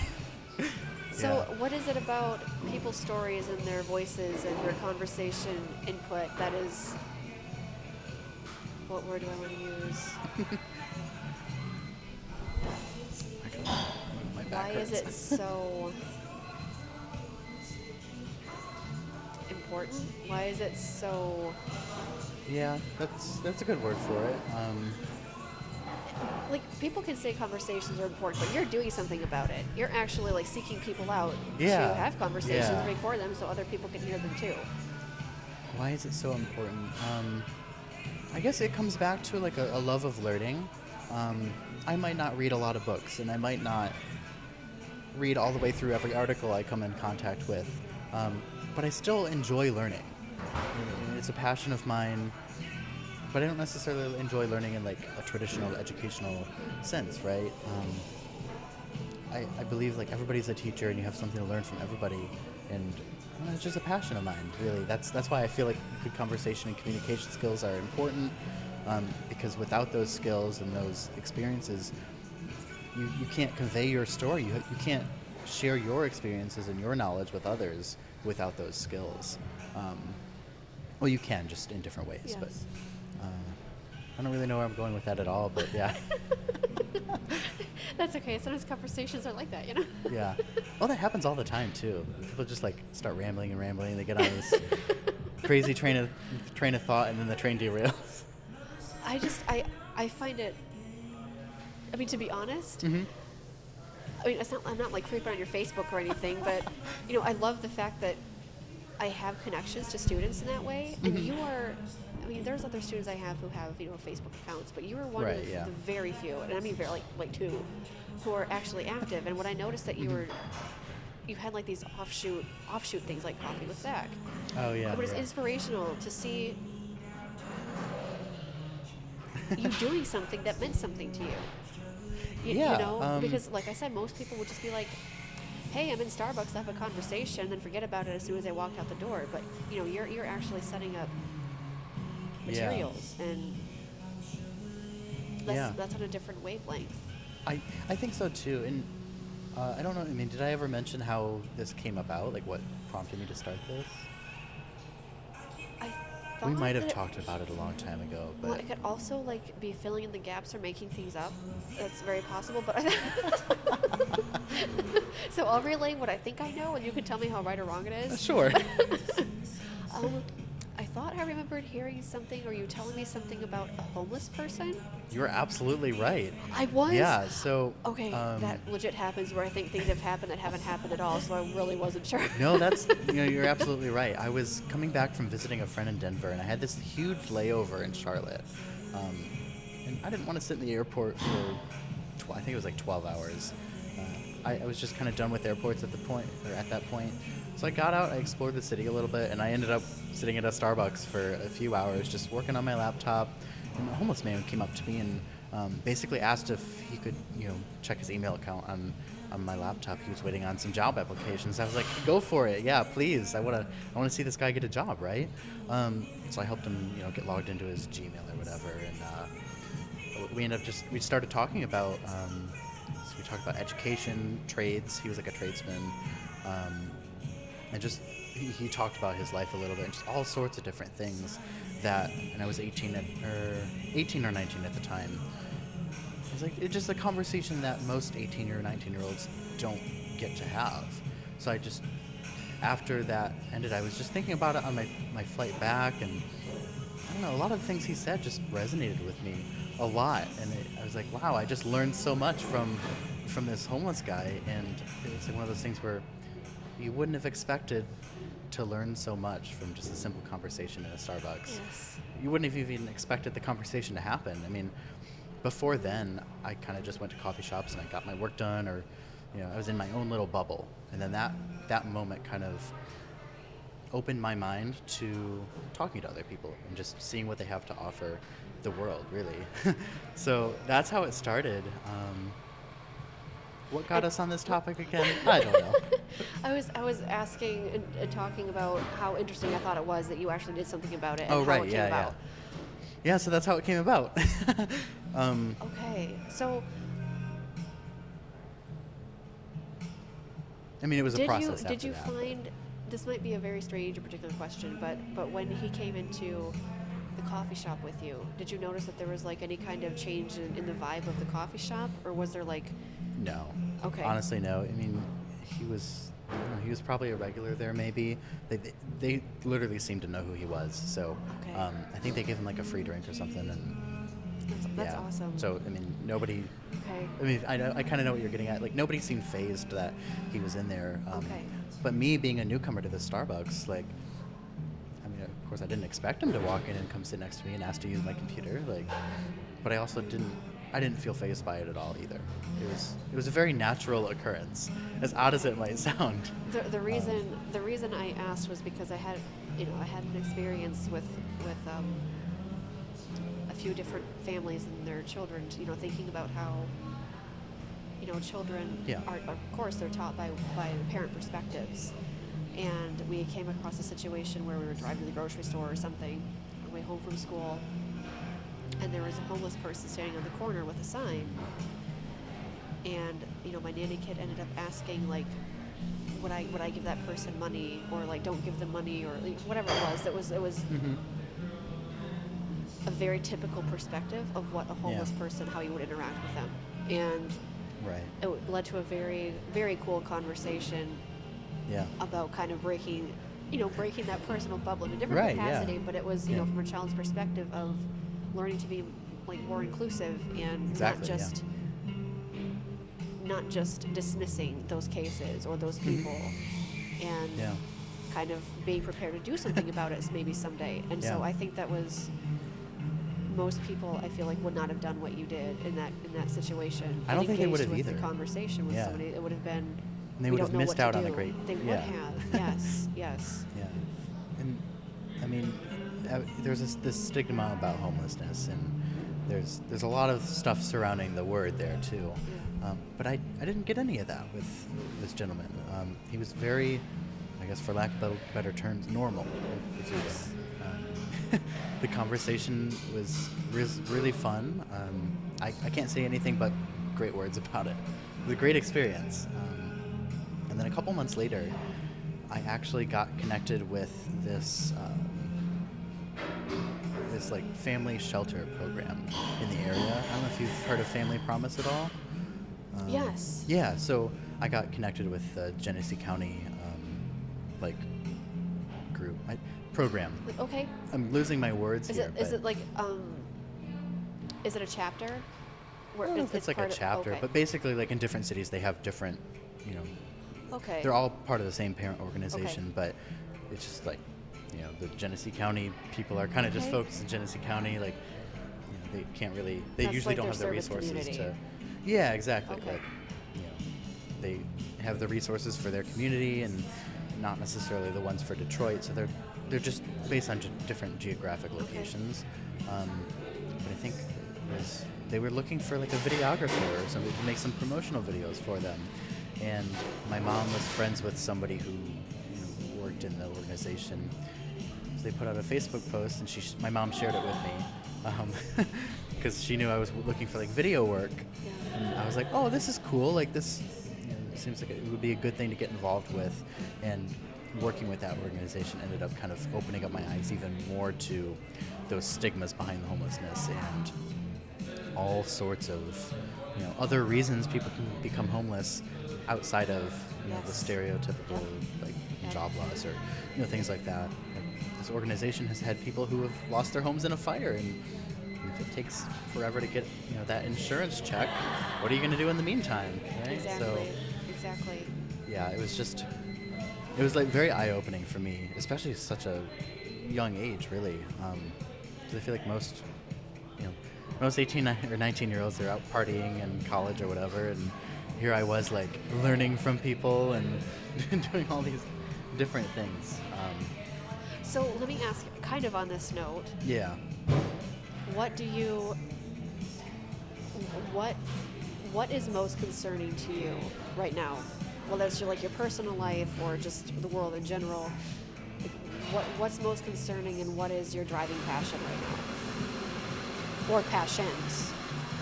There's whether a lot there of are them. any or not. Yeah, we're getting into a lot there. I think Wait, did you say getting robbed? No, getting into a lot. Okay. No. I was like, whoa, wasn't expecting that. What's most concerning to me is that there are certain groups of people who are not as accepted as other groups of people, and I still don't have a clear reason why. I don't think the world has a clear reason why, and whatever group of people it is, you could be talking about any marginalized group of people. The fact that in 2022 we still don't have that universal acceptance, it's a little bit of people as people. Yeah, people all as across people. the board. Right. Yep. So, whatever the the issue is, people just need to be treated as people instead of like other issues or problems in society, and that's most concerning to me. Well, this is a great topic. Yeah. This is a really great topic. There was another part to your question, and I can't remember it. I was asking what was most concerning to you and what your biggest passion is right now, and they could be related. Yeah, so they are kind of related. I think my biggest passion right now is, number one, learning from a lot of different people by doing this. So this is one of my passions. It's what I do for fun, too, so it never feels like a job or anything. So I feel like I can really focus that creative energy into learning from other people, but also providing a platform where people can learn for themselves. So ideally, merging those two together, I'd like to be able to educate, even if I'm not doing the direct educating, sitting there lecturing people on why they should be more inclusive and why other people should be accepted just the same, but by sharing other people's stories, I feel like I'm aiding in that somehow. Yes. I don't know if that was cohesive at all. No, it was great. Okay. So they're kind of related, if that makes sense. So what brought about, looking back, on my life, Yeah. this didn't become apparent until, again, probably my late 20s, that I had very limited exposure to a lot of things. Yeah.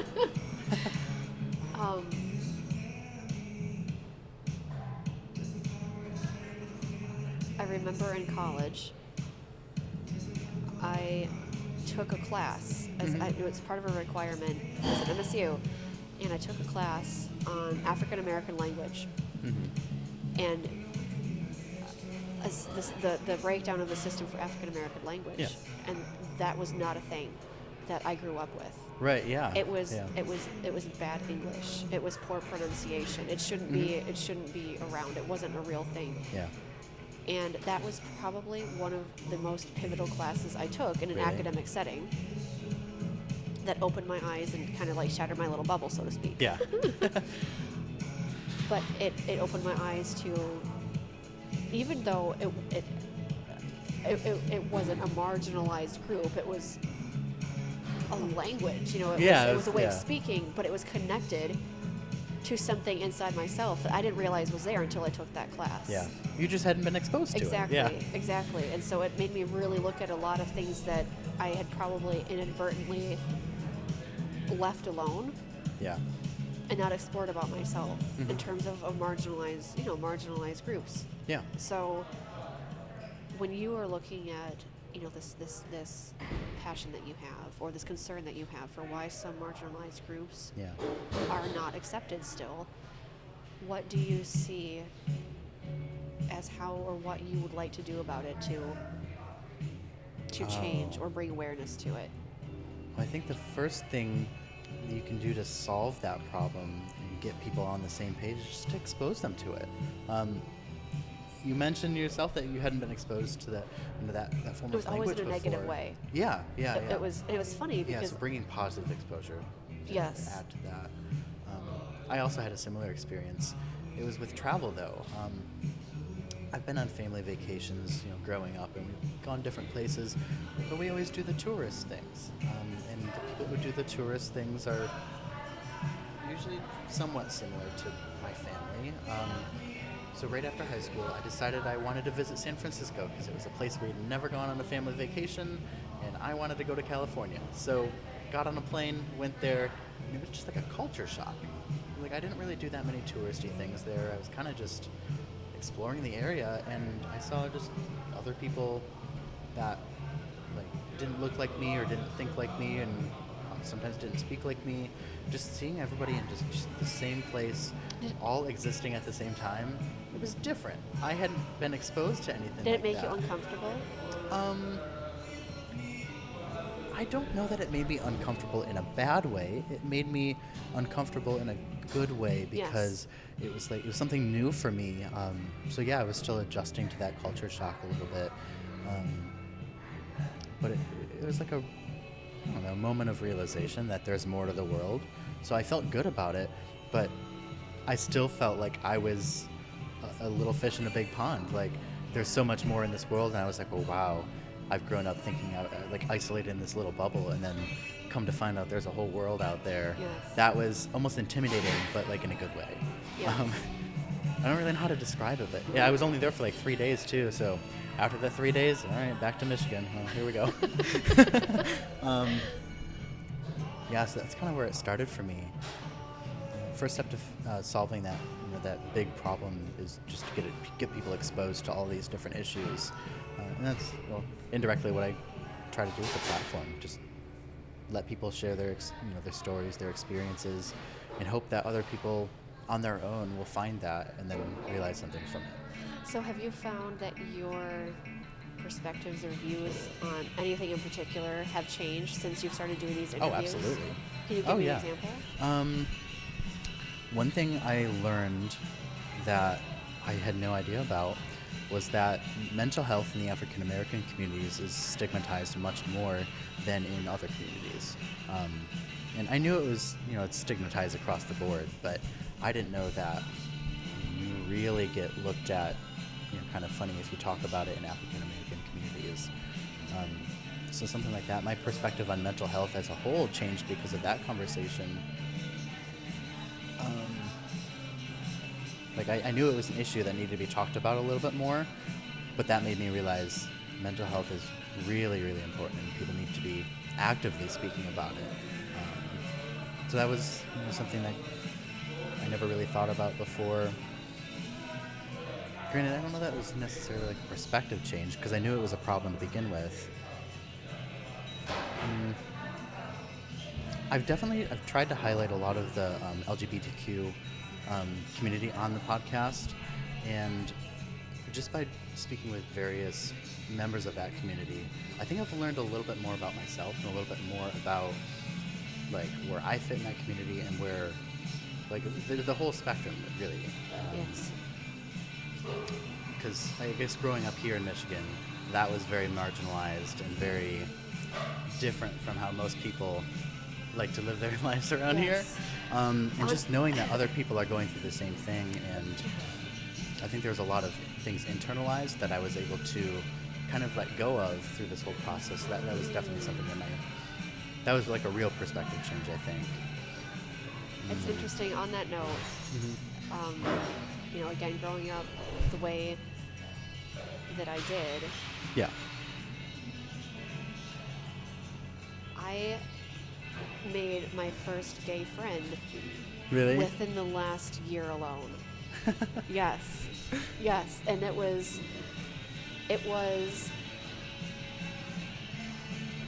a monumental shift that I feel like shouldn't have been monumental had I grown up differently, like it shouldn't have been an event.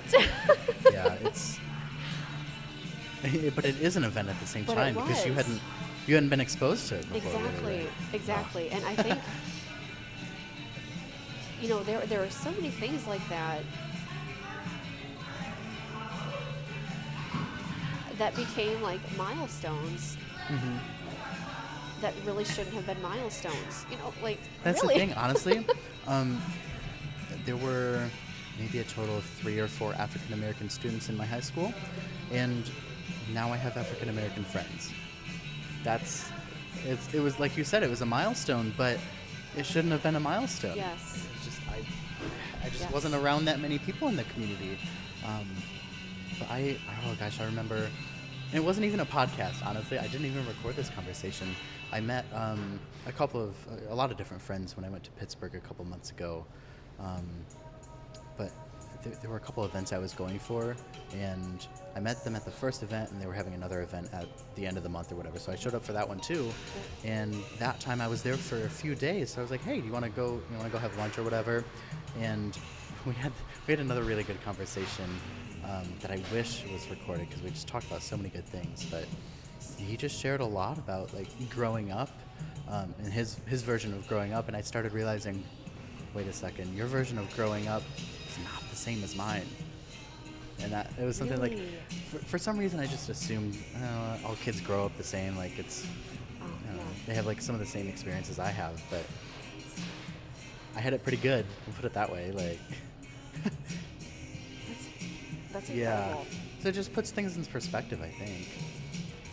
I'm trying to think of any other things that, like, my mindset has really changed on. Granted, I mean, I haven't done that many of these. There's only been so many people in so many different communities that I've been able to learn from so far.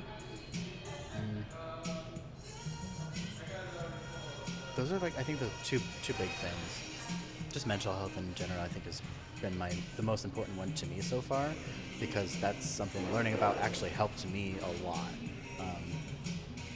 Because like before 2021, I wasn't in a good mental state, so being able to get there and finally, feel good about everything has been huge. Yes, and that's, I think, it takes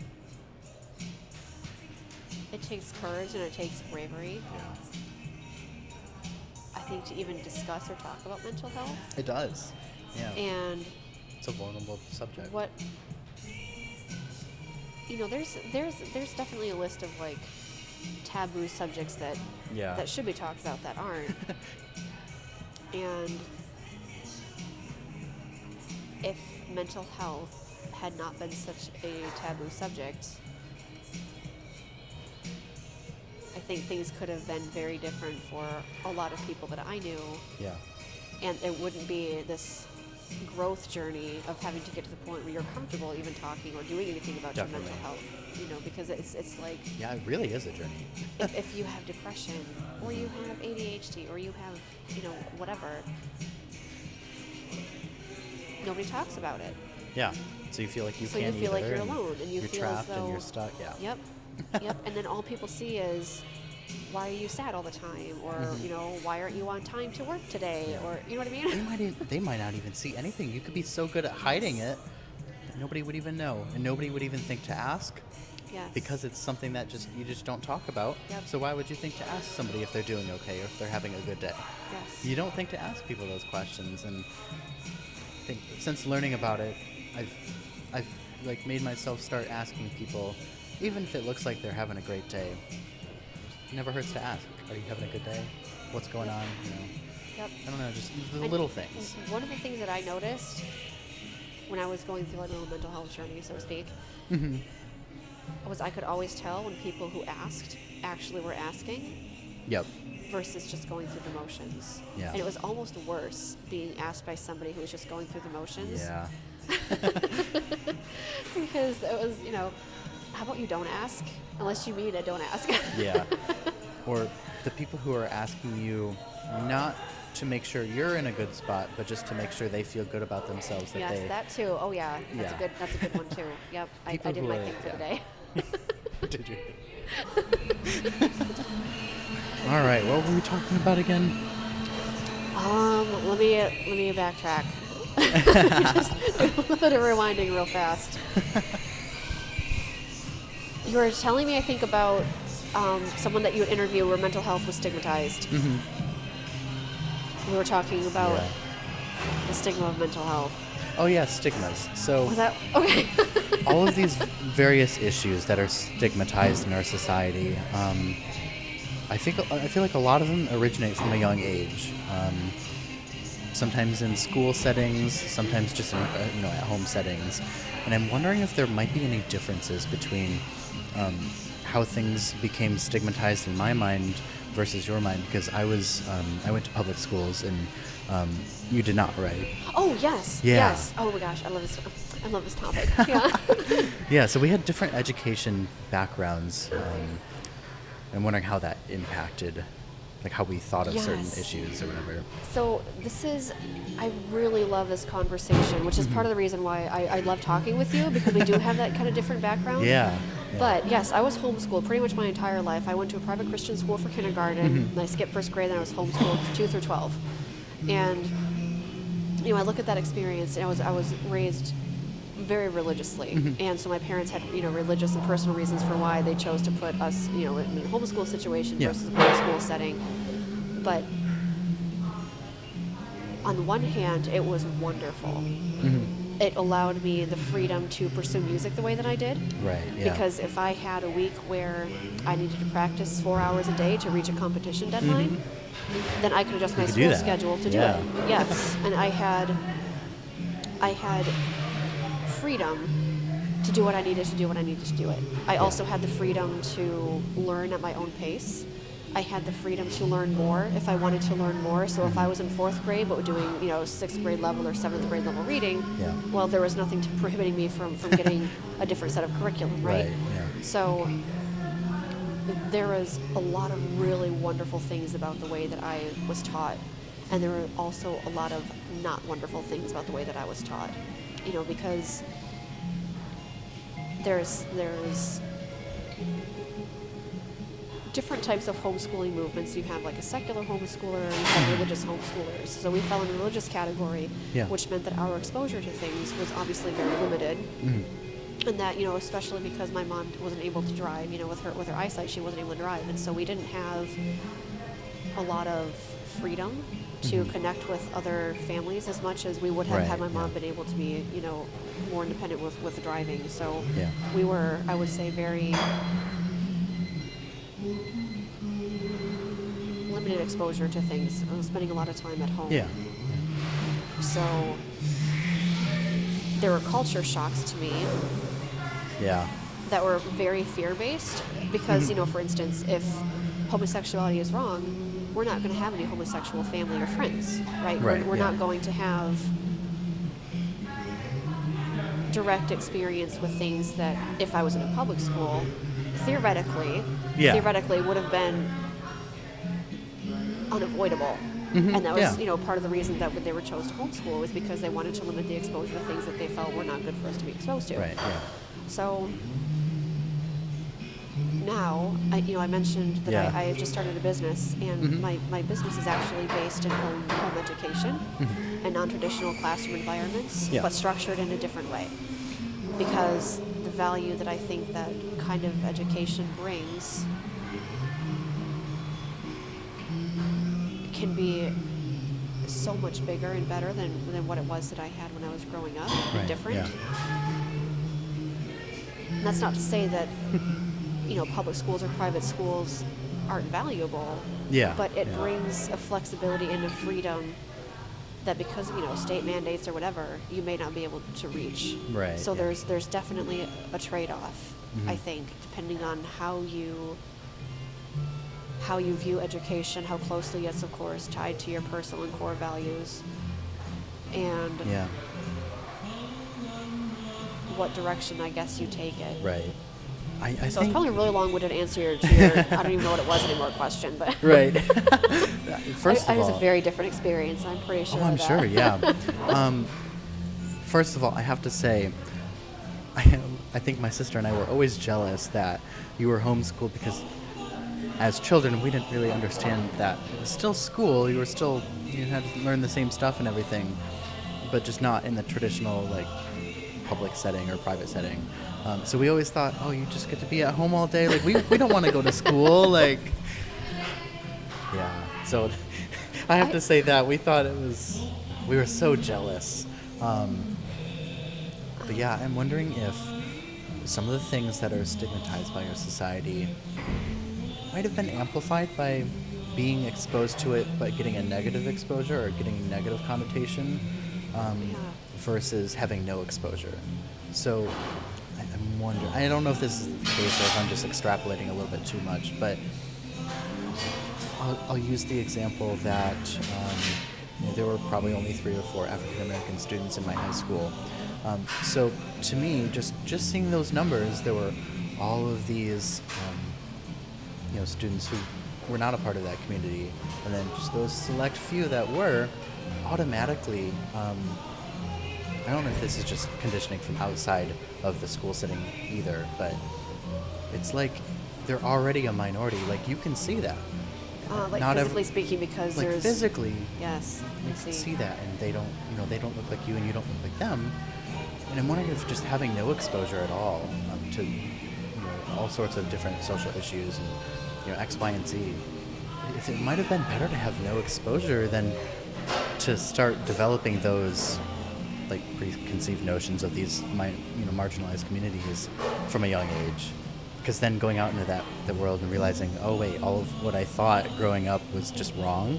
I don't know which way is worse. Obviously we both didn't get exposed to things how people growing up in other settings would have been exposed to them, but I don't know, now my brain's on fire.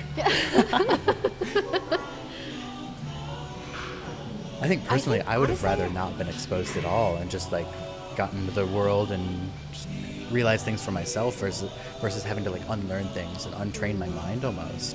Well, I can only speak from, again, personal experience, but coming from a place of having had no exposure, you have different types of no exposure. Yeah, right. The kind of no exposure that I had, I think, was not for healthy reasons. It was something that I internalized. Yeah. And I had to learn independently on my own what was wrong with it and how to change and how to feel differently about it. And like I said, I don't even know why or how it happened, but I made my first gay friend a year ago. that was a thing. And even though I had no exposure, I think the no exposure you get is really important, because if you have a family that understands to be inclusive or to recognize just the internal value of every human being, no matter who or what they are. Yeah. That's a different kind of no exposure if just where you are doesn't present opportunity. Like if you live in the middle of the mountains where you get snowed in and you only have the nearest neighbor 60 miles away, and you have a one-room schoolhouse, you know, that's your Those are very circumstances. different. Exactly, your circumstances, but you can still teach inclusion and That's true. So like there's this difference between like forced non-exposure versus circumstantial non-exposure. Yes. Because I never really thought about it. Like, yeah, people definitely live in the middle of the mountains with no neighbors and no traditional school setting. Yes. Like, I think it's really a travesty. And again, it goes back to the idea of children being able to teach adults so much more than I think us being able to teach them often, until they learn to internalize the views and perspectives of their parents, which of course is every parent's right to teach their children how they want to, but what you teach them is so important because that becomes a part of who they are as an adult, oftentimes. Exactly. And some people end up learning that they want to change their views on things, but other people, they still revert back to the ways they were taught. Yes. And it's up to that individual to make those decisions to expand or stick with what they've been taught at a young age. But exactly. And I think when you internalize something deeply, there's a difference between being familiar with something or adopting something and internalizing it. Because when something is internalized, it really grows up with you. It really does, yeah. And it becomes part of you. And it is so much more difficult to undo something that if you in your experience know something about yourself or you discover something about yourself that makes you uncomfortable or you feel is not productive or whatever, you can choose to change something, but that is much more difficult to change an internalized thought than just a like or dislike for decaf coffee versus regular coffee. Yeah. It's definitely a lot easier to undo things that are internalized versus things that are just. I found it's like I was kind of exploring things and getting exposure and recognizing things about myself. It was scary. Yeah. And there was kind of that cross point of this is scary, so do I do something about it or do I stay where it's comfortable and safe and what I'm familiar with and not do anything about it? Yeah, and personally I'm glad I started doing something about it and started actively pursuing like more knowledge and more just learning about all of these different things I didn't know about, because had I chosen to stay where it's safe, I don't know if I would be in the same spot today. Like I don't know. I think I would feel so much more limited in terms of the world and whatever. There are people who embrace that kind of change and they're willing to walk the walk, and then there are people who aren't. And that's fine. Everybody's experience is different. Yeah. But it kind of goes back again to the bigger concept of how you define success and what values you have and what you want to look back and see in your own life, I think. Yeah, it's kind of like whether people choose to make those changes and make those realizations or not, like the choice is theirs, but just the fact that they now have the opportunity to do that. Having that option available in case somebody wanted to learn about things or whatever. Yes. Kind of goes back to having that freedom and flexibility to do what you want. Even if that path isn't right for you and you want to stay where it's safe, at least you can make that choice. So when you mentioned that you, that's so funny.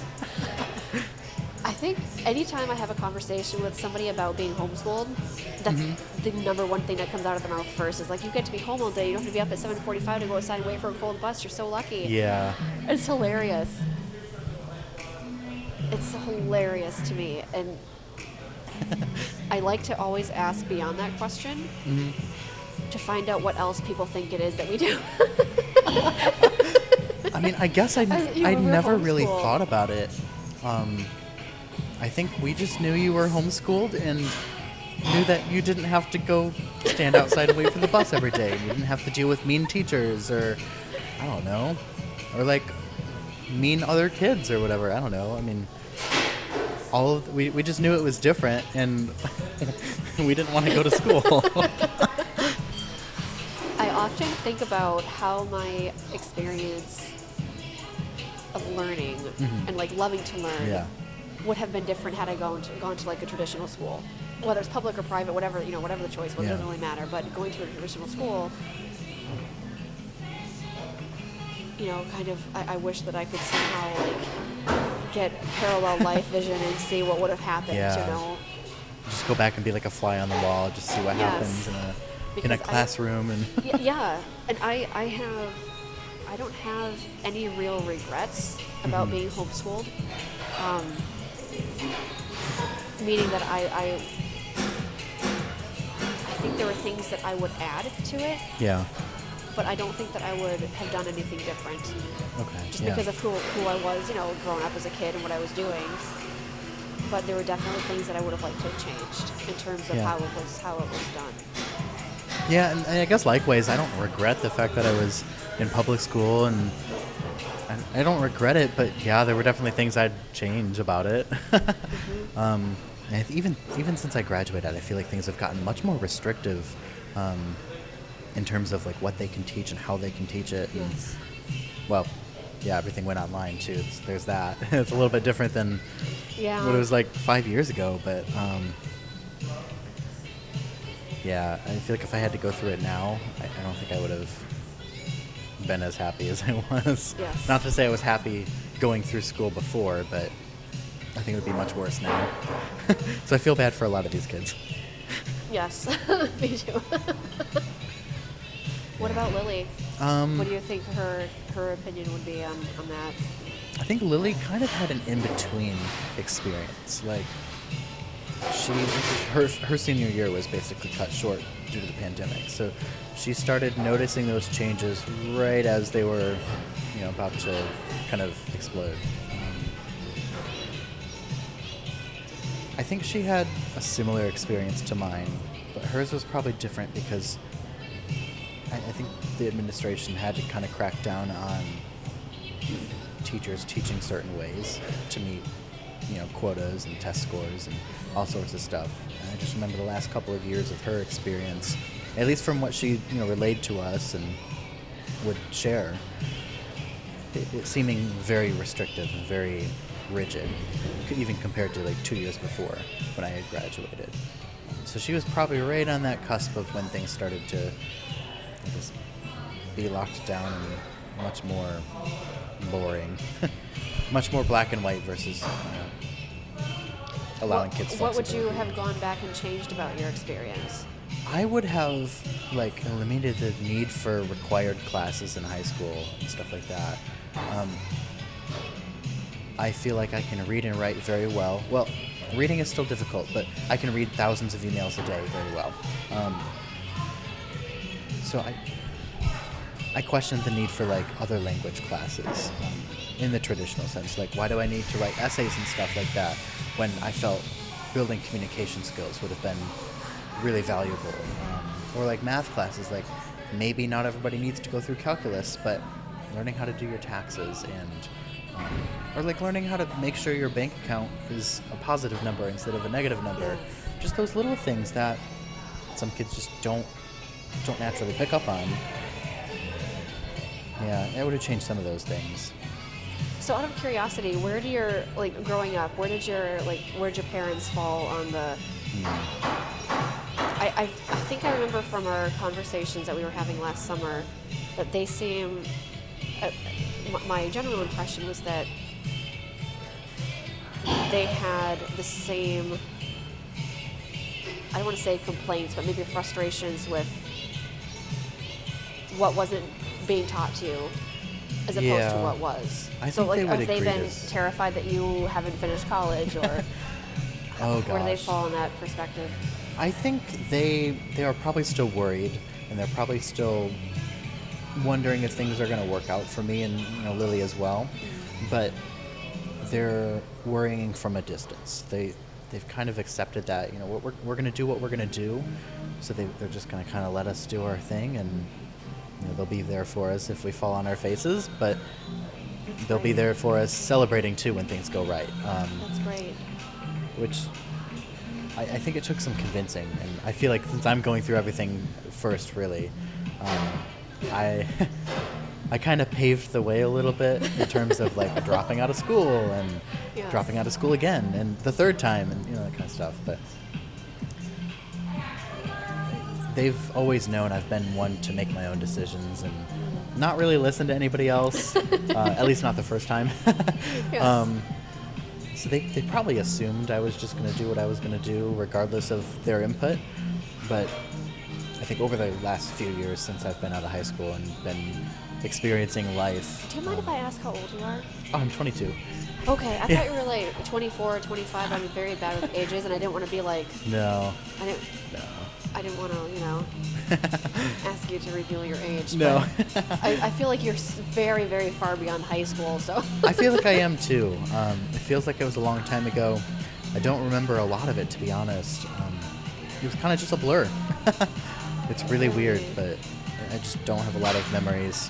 I think I have a lot of negative memories, and I kind of just suppress those. Forget about the bad times, but... Yeah. But yeah, my parents are kind of in the middle between really supportive of us doing whatever we want and also wanting us to go the traditional path where you work in the same job for 30 years and then retire. Yeah. So. Yes. Education and learning is probably one of my biggest passions. Yeah. And I'm so grateful for the time I spent teaching. Mm-hmm. I kind of transitioned into like early childhood education and development, and I was actually thinking about doing my master's for a while at MSU in early childhood education, and I ended up essentially becoming a full-time career nanny around the same time, and I never ended up pursuing it, but I think there's, from what I've seen, like from the tutoring and teaching perspective of, students who come to me and they needed help with reading or they need help with, math. Yeah. I think there's a lot of improvement that can be made to it, which is part of the reason why I love hearing about, again, as a homeschooler, what a non-homeschooling experience was. Yeah. It's just Don't you love when you have so many thoughts you want to get out, your tongue can't keep up with your brain, it's just, let's do this. Yeah, it's just different. That's what I wanted to say.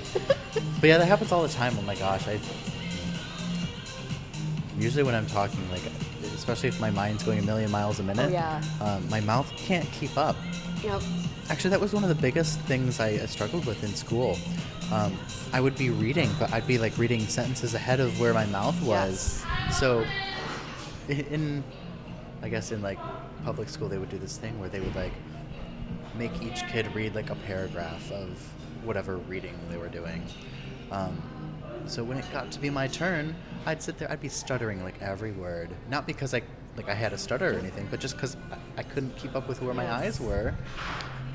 And I always felt like I was put on the spot. Like all these other kids are like reading just fine. They're like, the cat walked into the box. And I'm sitting here like the cat box walked. I don't know. Into the wall.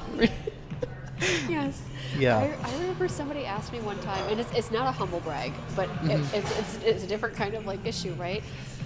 Somebody asked me one time to try to read as fast as, try to read out loud as fast as I could read in my brain. I was like, that's not going to happen. I can't do that. And so I tried, and it came out as just this flood of gibberish of made up language, and I was like, I can't read it fast enough. Like my mouth won't keep up. And it was like,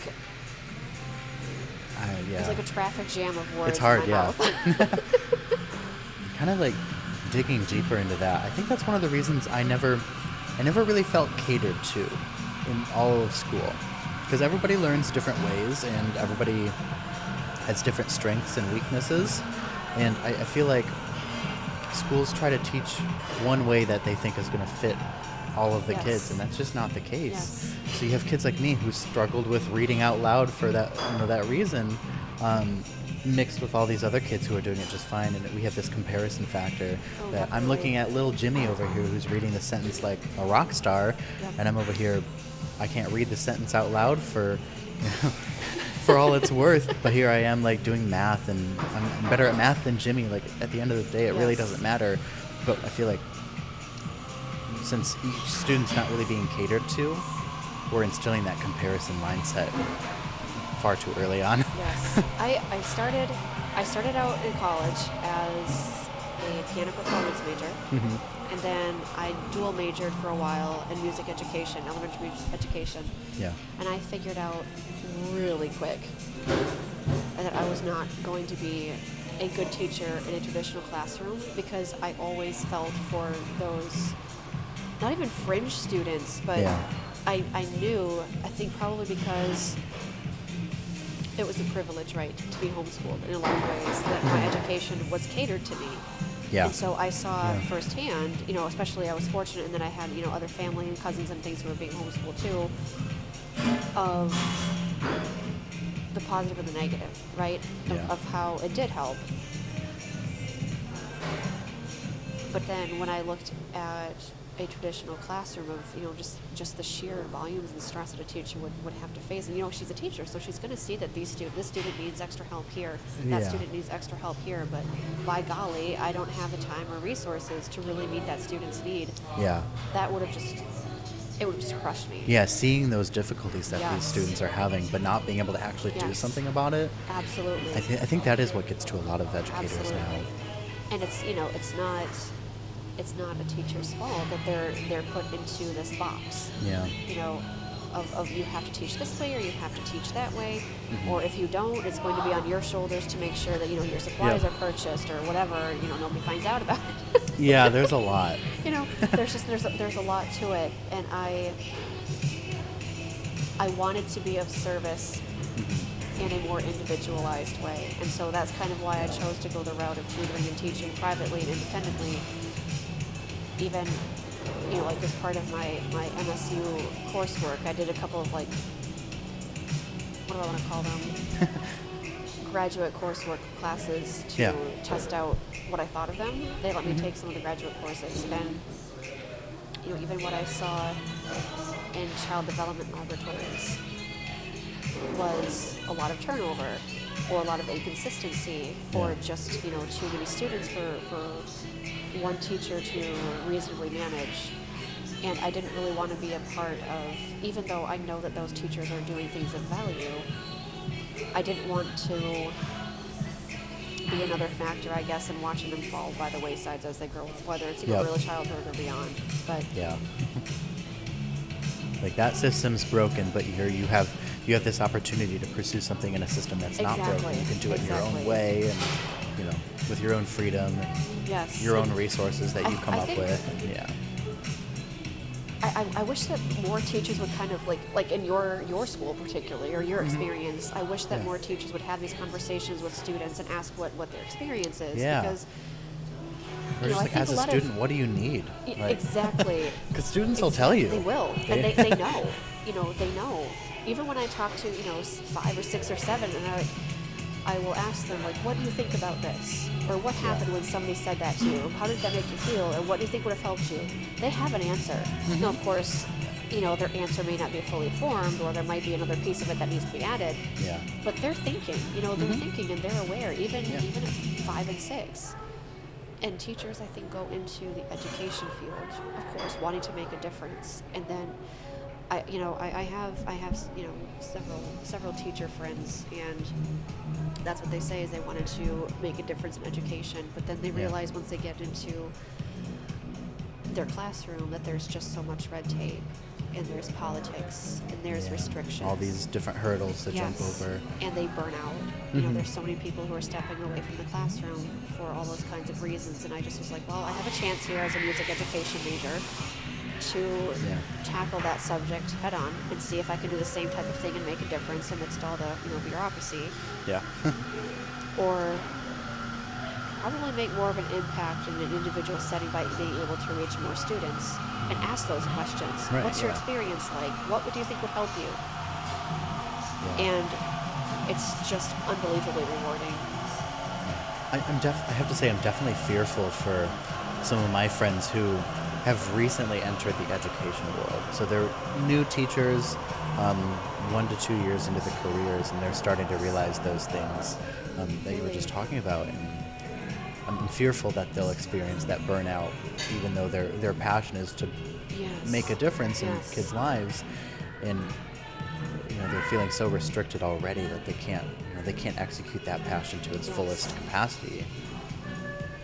Yeah. I think there's a tremendous respect I have for teachers in being able to do the work that they do, however long it's being done. It takes serious commitment, and it takes a serious kind of passion for what you do, I think. Yeah. In order to continue doing it. Absolutely. I feel like if somebody doesn't have the passion behind something, they can't try to teach it and have it be as effective as it would be. One of the conversations I love having, the best conversations happen organically, right? Yeah. Oh yeah. And I hear all the time from like my nanny kids or their friends, or like, playground conversations of so and so doesn't really like their teaching. We don't really like them teaching. And I'll say, why? And they say, because they're not very nice, or they don't do it very well, or they don't love it. Yeah. And like, my goodness, talk about perception. These kids know. Yeah, well, that passes through. Passion can rub off, and the opposite of passion. If you don't really like what you're teaching, or if you have a problem with the administration or all those kind of things, that rubs off on students. Yes. They pick up on that stuff, and it's sad. That's where I have to commend you, just for your teaching, just from taking lessons. It was, I guess, going to lessons, it was more than just, learning how to play the piano. It was definitely a way to kind of escape that traditional school experience, and be able to learn in a different way that kind of fostered creativity, and it fostered more opportunities, I think, that way. More opportunities to learn in different ways than traditional school gave me. It was very it was a very good thing to have at a young age, especially because I started when I was 7 or so, 7 or 8. Oh my goodness. So being able to have that kind of escape from the traditional teaching environment all the way through school is definitely something I looked forward to. That's for sure. I love that. And my sister would say the same thing. That is. You could not have said a better thing to me. Oh my goodness. Well, I mean, it's the absolute truth, though. Your teaching style and that environment was totally different from anything I got, even in music classes. Because my band director in high school, he constantly complained about the administration, and I mean, by then all of us were old enough to understand that the administration was the enemy, and he wanted to teach in so many different ways, and he wanted to cater to every single student in some way or shape or form, but he wasn't able to. And we understood that. We felt for him so much, but yeah, just that environment. Wow. It was so much different, I remember there was many occasions when I was teaching, and I would have a student come in for a piano or voice lesson, and there were many times that we didn't sing a note or play a note because I could tell something else was going on. Yeah.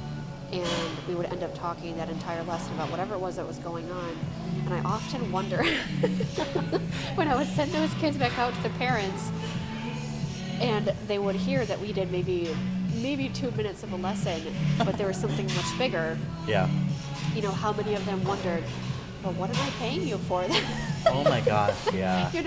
Or how many of them understood that what I was doing went beyond just teaching piano. And I think I don't mean to cut you off. No. I think about this factor of my teaching a lot. Yeah. Where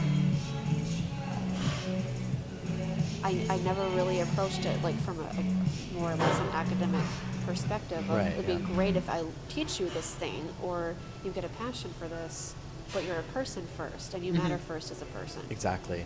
And I can tell you firsthand, my parents never thought that. They knew no matter how much playing we did or how much whatever, talking about potatoes or whatever, I don't know. They knew it was worthwhile in some way, shape, or form. And my mom even looks back on it, and she thinks you're the best educator we had growing up, and she really praises you for that. Are you serious? Yeah. I'm not kidding.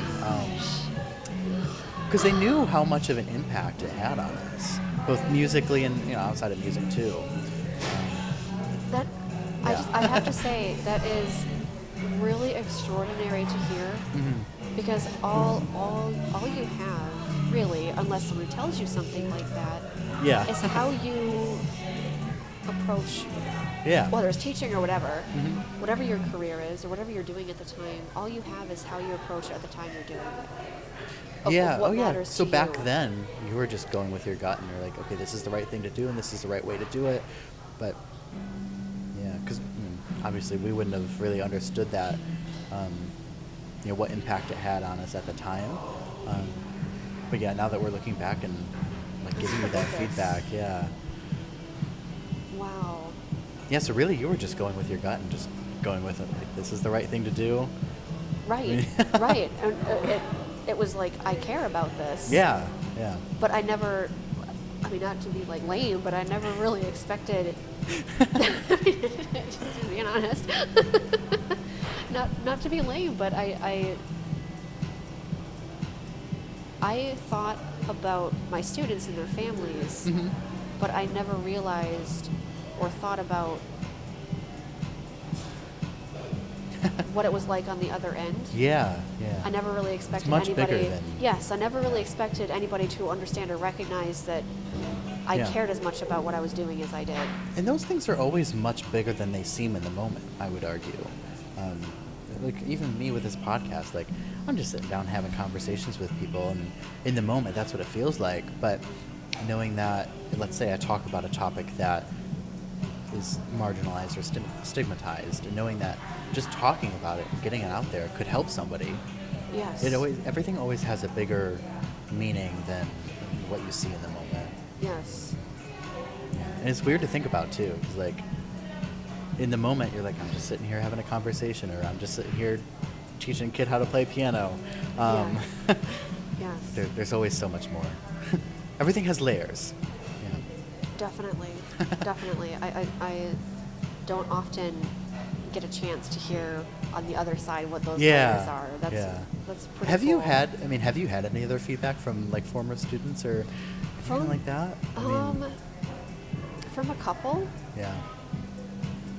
There have been a couple of them, but something.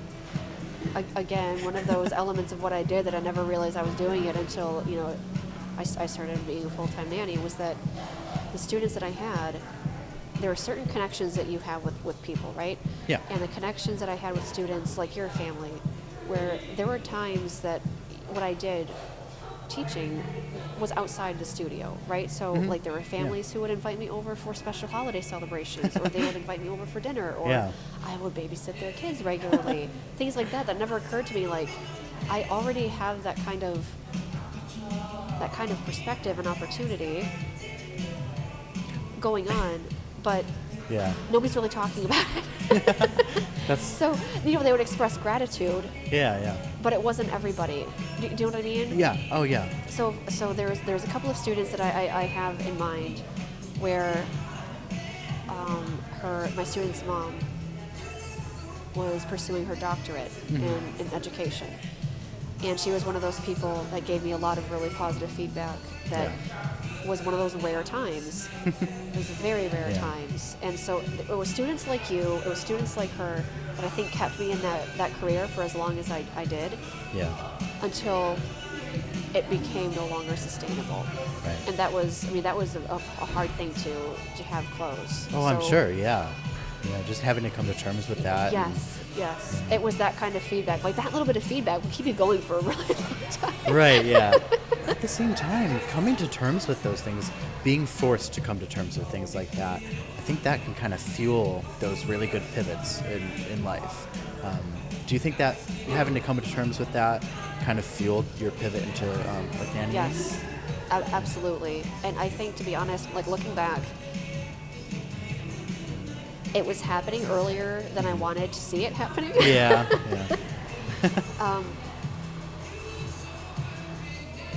I think what I found is in life, times and places, people, events, chapters, they tend to close and end on their own, inevitably, if they're supposed to. And it got to a point where I had, even now to this day, which is tremendously rewarding, I still get calls and messages from people asking if I'm still teaching. Like, really? So-and-so recommended. Yes. And I have to say, like, unfortunately, I'm out of the area now. But I went from having 60 students and a massive wait list to realizing, wow, I can't sustain this because I don't have enough time. Yeah. And then, many of those students would do lessons for a month or two, and then, they would have something interfere, or they wouldn't be able to do it anymore. Yeah. And it was constantly varying. Mm-hmm. And so, from a purely practical perspective of making a living on that, it was unbelievably stressful because I'm sure, if you're going to be, fine or penniless. That's crazy. So I think the way I started it when I was 15, because really that's when my studio started, when I was still in high school at 15 or 16. Yeah. When I got bigger, the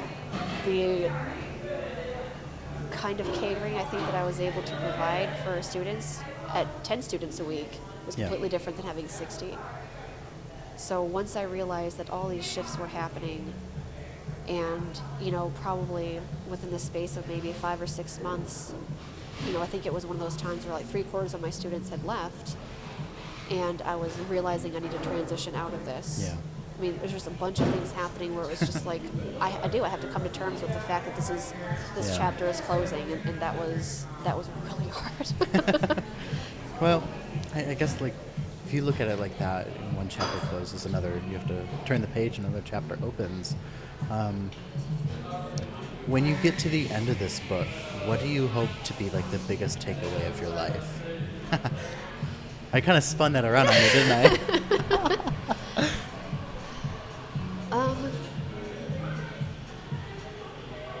I guess what do you want your legacy or impact to be? When at the end of my life, what do I want to look back and know that I've done? Yeah.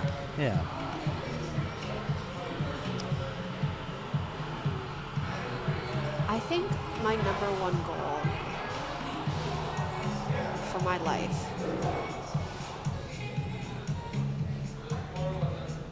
is to pursue the things that matter most to me, because in so doing, I will have the most impact on the people around me. And at the end of my life, I want to look back and know that I helped people in some capacity find what it is that matters to them most and be instrumental in helping them get there. That was really well put. I mean, if you asked me the same question, I'd probably be spitballing and trying to come up with something. Yeah. It's so funny, Zach, because I think about, again, the goals and the things that matter to me. They've changed so much. Yeah. And the things that I thought were important aren't important to me at all anymore. And so if I can pursue my own inner path, then by pursuing that inner path and personal path, I found that I have the most ability to connect with other people, because I'm no longer forcing an interaction. I'm no longer controlling it. I'm no longer trying to reach it through a goal. You're being genuine, and you're being yourself. Yes. You're showcasing yourself through your opportunities to teach others and help them find their own path. What matters to me, and I don't mean it in a cliche way, but what matters most to me is that people know that they were loved and that they are important to me. That's really important. And, I think a lot of people would agree with that. So that's not cliche at all. I mean, everything that's cliche is cliche for a reason, because it's true, right? Yes. Well, I think maybe yes or no. The way that I want to do that is so different than how I thought I would be doing it 15 years ago. Yeah. Really, it's completely different. But what I want to know that I had a hand in making people a better humanity. That's what I would say.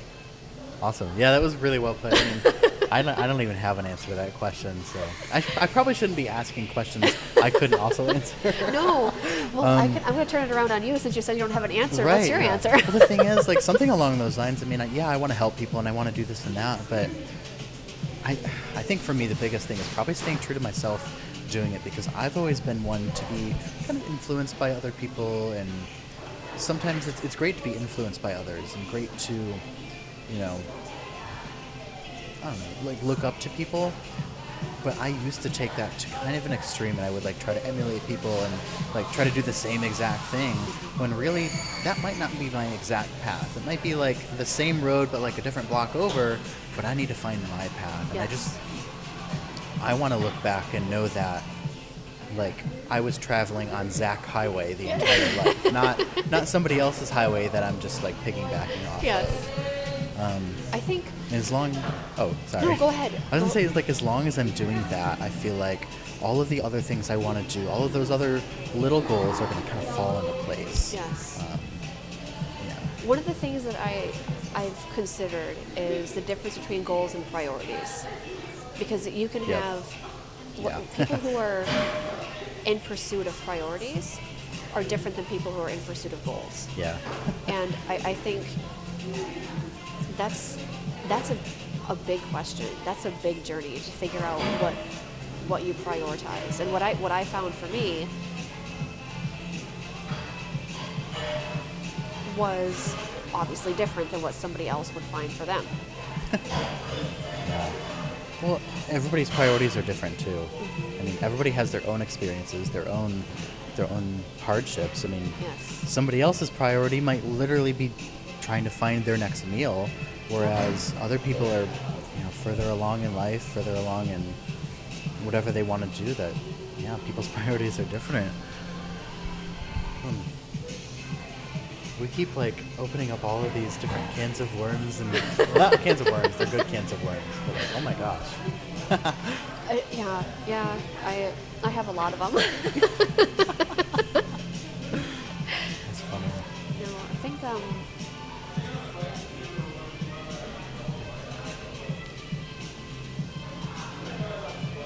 yeah, if you had talked to me 15 years ago, you would not have recognized the person sitting here 15 years later. Yeah. Really. I find that personal growth I have journey. to say, like, oh, sorry. No, go ahead. I'm like I was gonna floating say, I off think and thinking land. It has so. been about 15 years. Yeah, 2007 to 2022, that's what, 15 It years? is 15 years, Yeah, yes. so going back 15 years, there are definitely things I recognize, like, from you, but I think you're right, yeah. Things have definitely changed. Oh, I gotta ask, like what? This I don't know, like, you always seemed like one to be more of an intellectual. It seems like you've always enjoyed learning and always enjoyed teaching, but just those different ways you've done it have kind of like grown and changed over the years. I mean, they quite literally have, because now you're teaching in different ways than you were before, and yeah. I don't really know. It was just 15 years ago was much different Yes. on the other side of it, versus I'm sure you know, I'm sure your personal life was different 15 years ago Oh too. my gosh. Mine was a lot simpler. I had no worries, and I had nothing else to think about. So maybe I was just in my own little world, and like noticing those things change as like the years went on. Something I think about, you know, time tends to run together for me a lot. Yeah.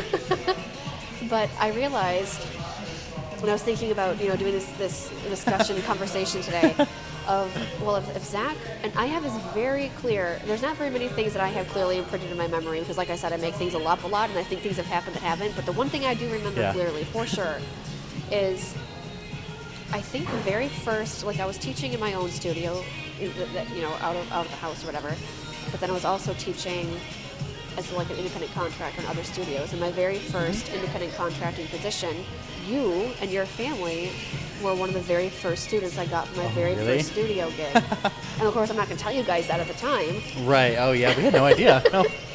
But you were my experimental group of students. Really? Yes. Okay. So I learned to I feel like a teach. pioneer. I'm like an astronaut. Like. I don't think I ever told you this, but I just put it together the other day. It's like, oh my gosh, he was one of my first students, and I learned to teach, probably as he learned to learn. Probably, yeah. That's very. I've never thought about it like that. I hadn't either. I was like, wow, that's a serious timeline. So I learned That's how funny. to teach. I think back to like my very first lessons, and I was like, good Lord, what are you doing? Yeah. But I learned, but thank goodness for the students like you who stuck with me all the time. I was trying to act like I knew what I was doing. Yeah, who knew bowling in the hallway would be so effective? It was great, though. Oh my gosh. That's funny. It was great. Those non-traditional ways of learning are what stick with you, I tell ya. Yeah. And honestly, that's one of my most vivid memories. Just like, it's weird. It's the most random thing too. Do you remember that very brief time, where I brought my rabbit to work with me in the studio, and he'd run around the floor of the studio while you came to pianos? I do. I remember the rabbit, and I also remember there was one time where you literally ate a raw potato, and I didn't know you could eat raw potatoes. So I was like wondering, what is she doing? But I still love raw potatoes.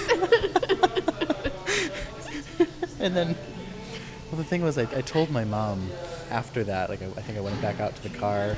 I was like, yeah, so, and she was probably like, how was lessons? And I was like, oh, it was good. She ate like a raw potato. Of course. Like, what else would you do? Yeah. But Yeah. it's funny because I have my own memories like that of teachers that I had who were very non-traditional. And I remember this one teacher, she told me she had ADHD, and I didn't really know anything about it, but looking at her, I was like, oh, that's what it is. Like, she defined ADHD for me. It was great. She was just, oh my gosh, I love that teacher. But I remember one time I went to a lesson, and she wasn't anywhere in sight. And I was like, where is she? Did she forget I had a lesson? And all of a sudden, I see this door. Like, she had this room off to the side where the door opened out. So when you came in the front door, you see the door swing open, but nothing else. So the door swings open for this room that I didn't see or didn't know was over there, and all of a sudden I see her head poking out. She's like, I'm in the bathroom. I haven't got a chance to go to the bathroom all day, so go ahead and play your scales. That's funny. And she listened to me play my scales, and she kept popping her head out of the bathroom to say, nope, you played the wrong finger number there. And I was like, how are you doing this? Like, how is this the thing you're doing? And to this day, like, I remember that. Funny.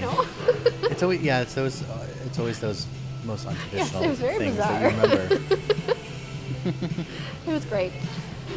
But no, I think I'm going back to, like, that whole question you asked me is, even though you don't have an answer exactly, what at this point, what do you think you would want to see at the end of your life? Like, what? I would want to see myself and the people I've like closely surrounded myself with happy. I think I just want people to be happy, because there's a lot of turmoil and there's a lot of negativity, and we just have a lot of things. Everybody has a lot of things going on, and I think knowing that other people and myself are happy at the end of the day, or at the end of my life, or whatever, I think that would put me at peace a little bit more. It would, kind of help me answer that question: did I do something? And maybe not everybody has to do something with their life. Like, maybe, because other people have different things they want to do. And who's to say you have to have like this end goal at all? Maybe you're just living life. But I personally want to know that I've done something, and I think making other people happy, as well as like helping people learn and all of these other little goals. That's probably my biggest thing. Because coming from someone who has struggled with being happy and has friends and family members who have struggled with being happy, finally reaching that goal of being happy, I guess, or like a state where you can say, yeah, today was a good day, or yeah, this month was good life, or this life was a good life. I think that would make me be at ease.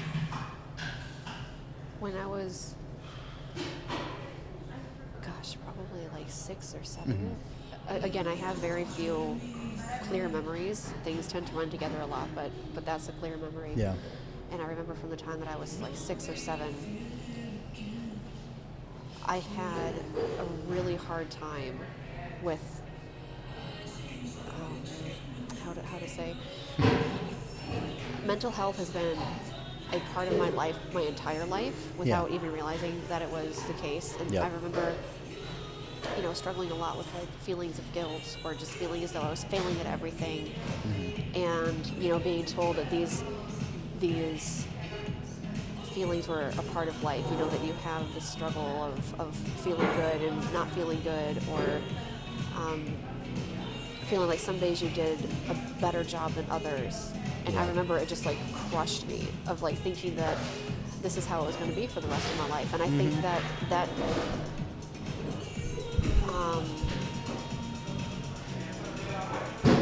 outlook of life set the course for the way that my life would go in terms of like my own mental health pursuits, and and doing the things that I've done and getting to where I am now. And I remember something that had a really profound impact on me was looking at my goals and looking at my life and thinking, if only I had that, or if only this thing had happened, or if only this had happened differently. It was always looking at the outside of wanting to change the external things, and then realizing I was never getting anywhere with that. Yeah, because you can't change those things. Because you can't, right. Yeah. And it sounds super simple, but it was like this profound changing thing for me of, well, if I can't change anything out here, then what can I change internally? Like, how can I change how it is that I approach those things? And like, oh my goodness, like what a question that is. And that influences like everything that I did from that point forward, in those like pivotal moments of like a career switch, or a move to Texas, so many all things. these different things that you Yes. I think one of my big things this past year has definitely been learning to live in the present a little bit more, because I used to worry a lot about the past and things I can't control or change. I still do a little bit, but I still worry about the future, and the future is also something you can't control or change. It's really the only thing that's left that I can control is what I'm doing right now. Yes. So I tried to be a little bit more present this past year, and still working on it. What was that? I'm not the only one who jumped at that. Yeah. Yeah, that's something I've been like trying to think more actively about, being present. They're just making sure I'm being present with people too, instead of I'm hanging out with somebody, or I'm out to dinner with my family, but they're not getting 100% of my attention. Really. I've dealt with a lot of anxiety about, as part of that perfectionist ADHD tendencies that I've had and I have, is wanting to plan everything out as much as I possibly can to avoid the disasters of doing something wrong. Yep, I do the same thing. So I create a lot of anxiety for myself, because you can't determine what will actually happen in the future, right? So it necessarily, unless I wanted to stay in a state of constant anxiety, I necessarily had to learn how to be more in the present moment, because that's all that I could experience at that time. You haven't experienced the things that are going to happen in 3 months, so why worry about them? Yeah, I would fabricate a lot of my own problems by doing that. Oh yes, me too. Because not only are you dealing with the anxiety of like trying to change the past and worrying about those things, you're trying to figure out what you're doing right now in this present moment, and you're also anxious about the future. And I think there's just too much going on. Absolutely. You can only worry about so much. And I love what you said about there's a lot of turmoil. There's a lot of turmoil in the world, but I think there's a lot of inner turmoil for people. Oh, definitely. Like, obviously, we are not the only people who are experiencing what it's like to live with anxiety. Oh, no. So if us and the other millions of people. Exactly. So by first focusing on how to look inward, to do what I can do for myself in myself, then by extension that can ripple outward into helping other people. and having that impact on other people. So, I grew up with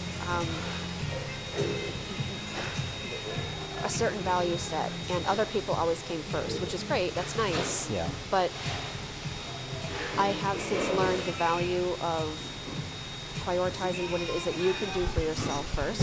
Yeah. Because, oddly enough, that ended up helping and doing the most for other people.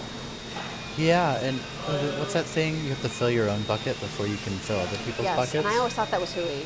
I was like, well, I'll worry about myself later, but this person needs help right now. Yep. You can't help somebody if you're not in a good spot. Ow. My back. Oh. That's great. Is there anything else you want to mention or say, or what are our closing takeaways from this conversation? I think a really good way maybe to end it, and we were talking about time, and how time is something that you get back, and so to me the way that it's spent really matters. Yeah. And so I know we already talked about it in the intro, but just the fact that you would take the time to make this happen is just I thoroughly enjoyed it. There's not really many opportunities that people will sit down and have a 2 or 3 hour conversation with you, because it's like there's always something else to do. Right, yeah. And in this world, people are just so busy now, and we talked about it. Everybody's living their own life, they're doing their own things, and time gets away from people sometimes. And something else that I've really noticed from the COVID isolation is 2 things: how much easier it is to be isolated and forget the value of real conversation and connection. Because of course so much of it has to be virtual, in text or Skype or something, and that personal piece and that element, I feel like for me it was forgotten for a long time because it was inevitable. But now that it's kind of things like this happening, the conversations matter, the connection matters, the time matters. Yeah, they really do. It's important because we can be isolated and everything, but just being connected with other people, it's different than being virtually connected and all of that. You miss out on using all of these communication skills we've worked so hard over their entire life to develop, and it's different. I remember it was probably last year when things were starting to open back up a little bit, where I had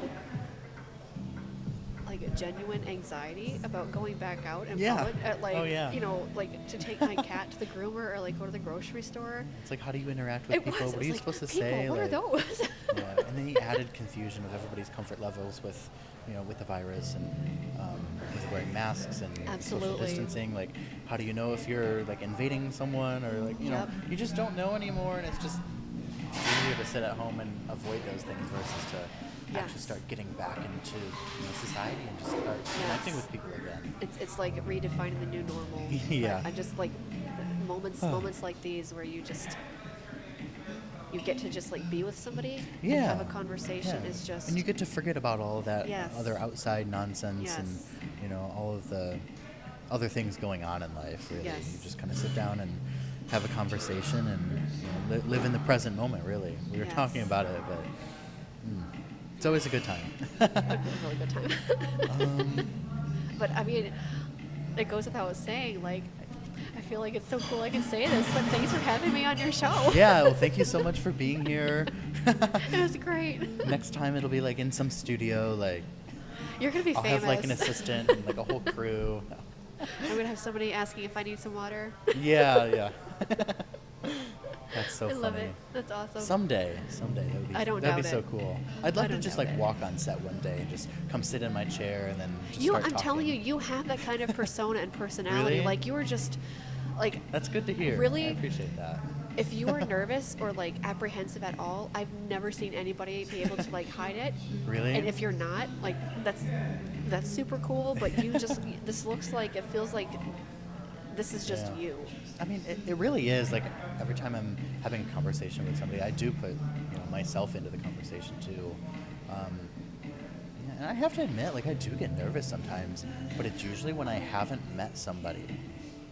So if I don't know, if I don't know them, like, I don't know if I'm, like, being too personal with my questions, or, like, I don't know what their comfort levels are on certain topics, or... See, I'm a pretty open book, so yeah. the idea of a personal question is, like, non-existent for me. Like, like, you'll probably get more uncomfortable before I will.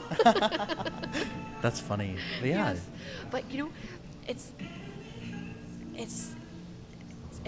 funny, but I remember when you came for lessons and you were 7, and I remember you walked through the door and you were just like, you had this persona and you had this, like, you just had this thing about you that was just different from, like, any kid I had met up to that point. And you were like, you had this sense of compassion, and you had this sense of, like, sensitivity and kindness and interest and care, and, like, and it's good, but it's neat, Zach, to see that still in you, to have that kind of... How it's changed. Like. Yes. And it's just, like, increased and gotten maybe more mature in how it comes out, you know? Yeah. But it's still there, like, that care and compassion for people is just... Yeah. I remember you were always... I have 2 students in mine, and you were always, like, my most expressive. I remember that. You were my longest student and my most expressive student. Well, that's good to hear. It was, like, a great trophy for me to give you. I was gonna say something. I think the camera's timed out too. Again. I might have to, like, pull out the iPhone and be like, all right, make sure you guys like, subscribe. Thanks for watching. It probably did. Here we are trying to end it. I'm like, let's talk about something else. Oh my gosh. That's why we have editing, though, because, like, something always comes up, you know. I think it's amazing that you have those skills. I am not, like... I wish I was, but I'm not technically savvy. And I just, like, your editing skills for your videos, I'm so impressed. Like, it's just so well done. Thank you. Yes. I really don't know why you're not famous. Like, you have, not that you would want to, but you have, like, this NPR personality. Really? Yes. Yeah. Yes. I mean, not that you Catch me on the radio show, yeah. Really? That'd be cool. Honestly, I mean, if I could, like, host a little show or something like that, and have that be my job, that would be so cool. I would totally do it. Yeah. Because that means I could do, like, this, but every day. Every day. And it would all be set up for me, and somebody else could... And you just do the fun parts. Yeah. Well, Yeah, because, like, right about now, I mean, I only have time for about one a week, because you have to find the time to actually film it, and then it's the hours and hours of editing it and going through the conversation and, like, you know, making sure it sounds cohesive to somebody who wasn't there in the moment. I'm guessing, like, in comparison to how much time you spend talking with people, how much more time do you spend editing and putting it together? Is it less than or equal to or more than? In the beginning, it would probably be 5 or 6 times the amount of time spent filming. Now I have a system where I go through it once, I'll listen to it, and just cut out anything that just doesn't make sense, or, you know, somebody... Like when I blow my nose, or... Well, not even that, but, like, if somebody fumbled over their words and they're like, I'm going to start that thought over again, I'll cut that stuff out. That's my first round. And then the second round is being a little bit more selective and kind of...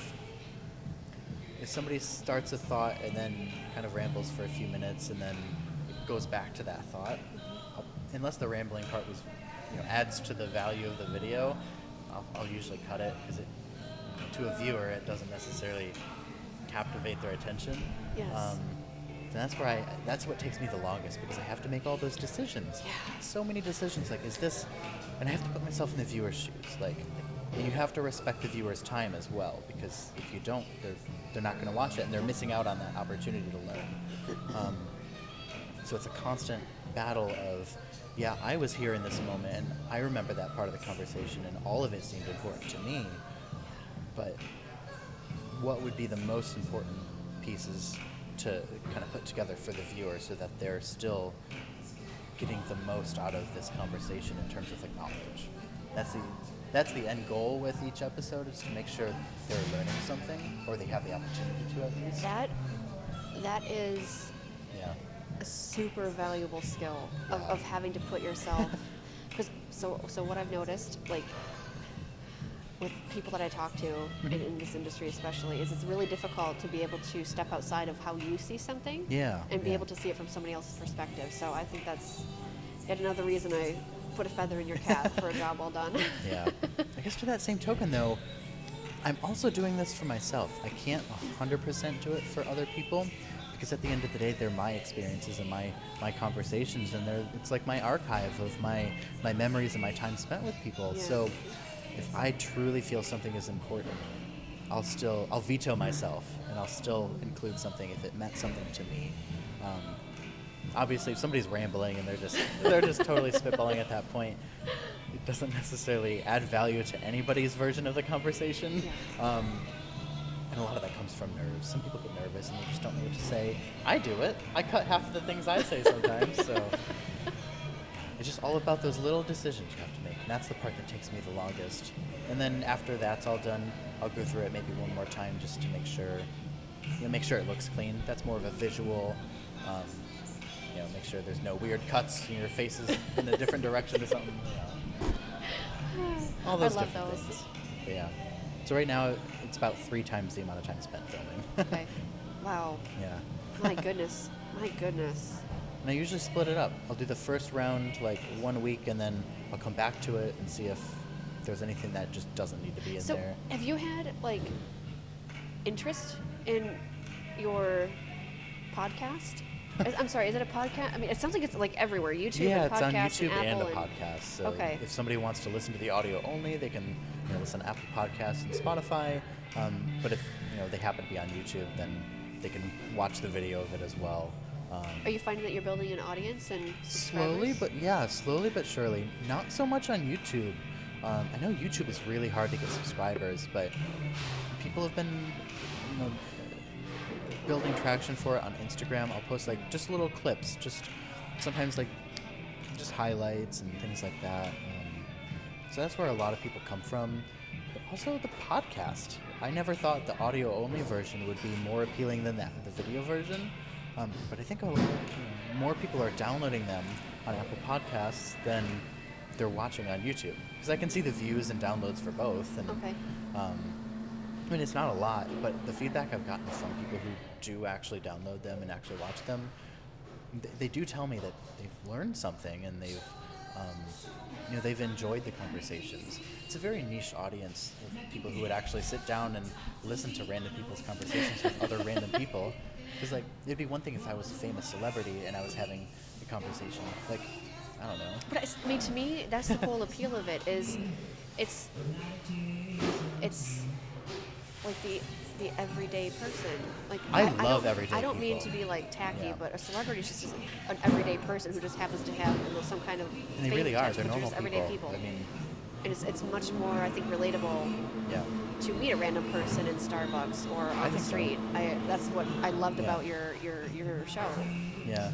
And granted, if I had the opportunity to sit down with celebrities and ask them questions, and I would probably ask them questions that they're not going to get from a normal press interview. Like, right. I don't care about the things I can look up on Google. I want to know more about you and that kind of stuff. So, yeah, I mean, I wouldn't turn down a celebrity or anything. I think something that would be hard when you interview is for somebody to be comfortable enough to be vulnerable and honest on camera. Because even you're never sure. You're never sure how much you should share with somebody, right? Just because you're an open book doesn't mean everybody has open ears. Yeah, and even if I have open ears, it doesn't mean the audience is gonna. Right. Yeah. Exactly. I found that people do get really vulnerable, and they get pretty honest and open about things too, which surprised me. I always thought I was pushing boundaries too much by asking questions, and that's great. Then they'll sit there and give you a half an hour answer on their mental health story or whatever. I'm like, wow, I wasn't expecting that, but that was amazing content. Keep it up. I love that. Yeah. I'm surprised. It's always whatever I don't expect is what somebody's gonna start talking about. That is so cool. Yeah. Needless to say, I've just learned a lot. So many different things. Has that inspired you to be like more honest and Oh yeah, I'm responsive much more. to people? Yeah, I'm much more transparent. Especially now that my guests are starting to ask me questions. I was like, well, you just spun that one around on me, didn't you? So why do you think it is that there is, not always, but I would say most of the time, there's that like intrinsic fear of being vulnerable and honest? Yeah, I think a lot of people have that. I think it just comes from like being able to be vulnerable comes from this internal self-confidence. You have to feel comfortable with yourself and who you are as a person, and your actions and everything that surrounds you in your bubble. You have to be 100% confident with that in order to start letting those thoughts and feelings bleed outside of that bubble. Because if you're not comfortable with it, you're not going to share it. Exactly. That's how you can tell somebody's doing well and they're really in a good spot. There might be other areas they're struggling with in life, but I've noticed the most confident people are the most vulnerable, at least from what I've kind of gathered. So they might not present as confident too. That's the thing. They could be really nervous about it too, but the fact that they're still getting those words out and they're still sharing that, it shows at least internal confidence. Yep. Whether they're able to, turn that internal confidence into external confidence, like spread that, I don't know. It depends on the person, but. So have you found, like, as an interviewer, that you have honed your skill, I guess, in the questions you ask? Not at all. No. Do you approach it the same way each time? Kind of yes and no. I used to just come up with a list of questions. I'd have it in front of me. Be like, what is your favorite color? And why did you wake up on the right side of the bed today? It was very scripted. Not scripted, but... For lack of a better word, scripted? Yeah, like I felt like a robot asking these questions, and then I kind of learned to just have a conversation. Yes. So I don't feel like I'm interviewing. In fact, I rarely use the word interview because it has this interrogative connotation, this negative, scary on the feeling. spot. Yeah, it's like so ominous, the word interview. Oh, how terrifying. What should I not say? I'm scared. Yeah. This is going to be used against me. Yep. Yeah. Huh. So whenever I reach out to people, I usually tell them I do a podcast, and I ask them if they want to have a conversation on whatever they're passionate about, or if I know what their passion is. Like, okay, hey, do you want to talk about music, or do you want to talk about cars, or I don't know. I'm just making stuff up, but yeah, that's great. I love it. I thought I had something stuck in my throat there. I was like hoping the microphone wouldn't pick it up. So when you were doing the intro, yeah, I inhaled a bug/piece of dust. Oh no. And I was like, please don't cough and please don't gag. And like I passed by it without incident, but I was like, so I'm glad it didn't turn into more of an issue than it just did right there. That's so funny. I've had instances where I've wanted to cough so badly that like people have noticed this weird expression on my face, and they're like, "Are you okay?" And I was like, "Yeah, I gotta cough." Like, you're just strategically placing it. Yeah. That's awesome. That's funny. I love it. Let's see. I'm just looking at the battery level on this thing, and I think it's close to dying. We've exhausted all the batteries. I have more AA batteries, but oh, that's good. I don't have more SD cards. Actually, I might, and I just didn't. I haven't switched them yet. I don't know, but yeah. We can like sign off here. Let me just say again, thank you so much for coming on the show and being willing to do this. I know you drove a little bit of a little hefty distance for this, so thank you so much. I agree. Yeah. Anytime we get to sit down and talk like this, it's so fun. It's always like a blast from the past, and I just really appreciate you taking the time. And I appreciate you asking me to do this. Really, like I've been looking forward to it for so long. Same. It was great. Yeah, it's always a good time. Even feel free to do another reunion episode in 10 years. Yeah. Part 3. Right. Live from the Vegas studio. Right. I said part 3. We need to do part 2. That's funny. You're just like planning for the best. Right. Right? Yeah. Anyways, thank you guys so much for watching or listening. I don't know how far you've made it. I mean, if you made it this far, congratulations. You don't get a reward, but if you want to leave a nice review and subscribe and do all that stuff, that'd be wonderful. That'd be wonderful. Yeah. Thanks, Zach. All right. Well, thank you. All right. We'll see you guys next time. Peace.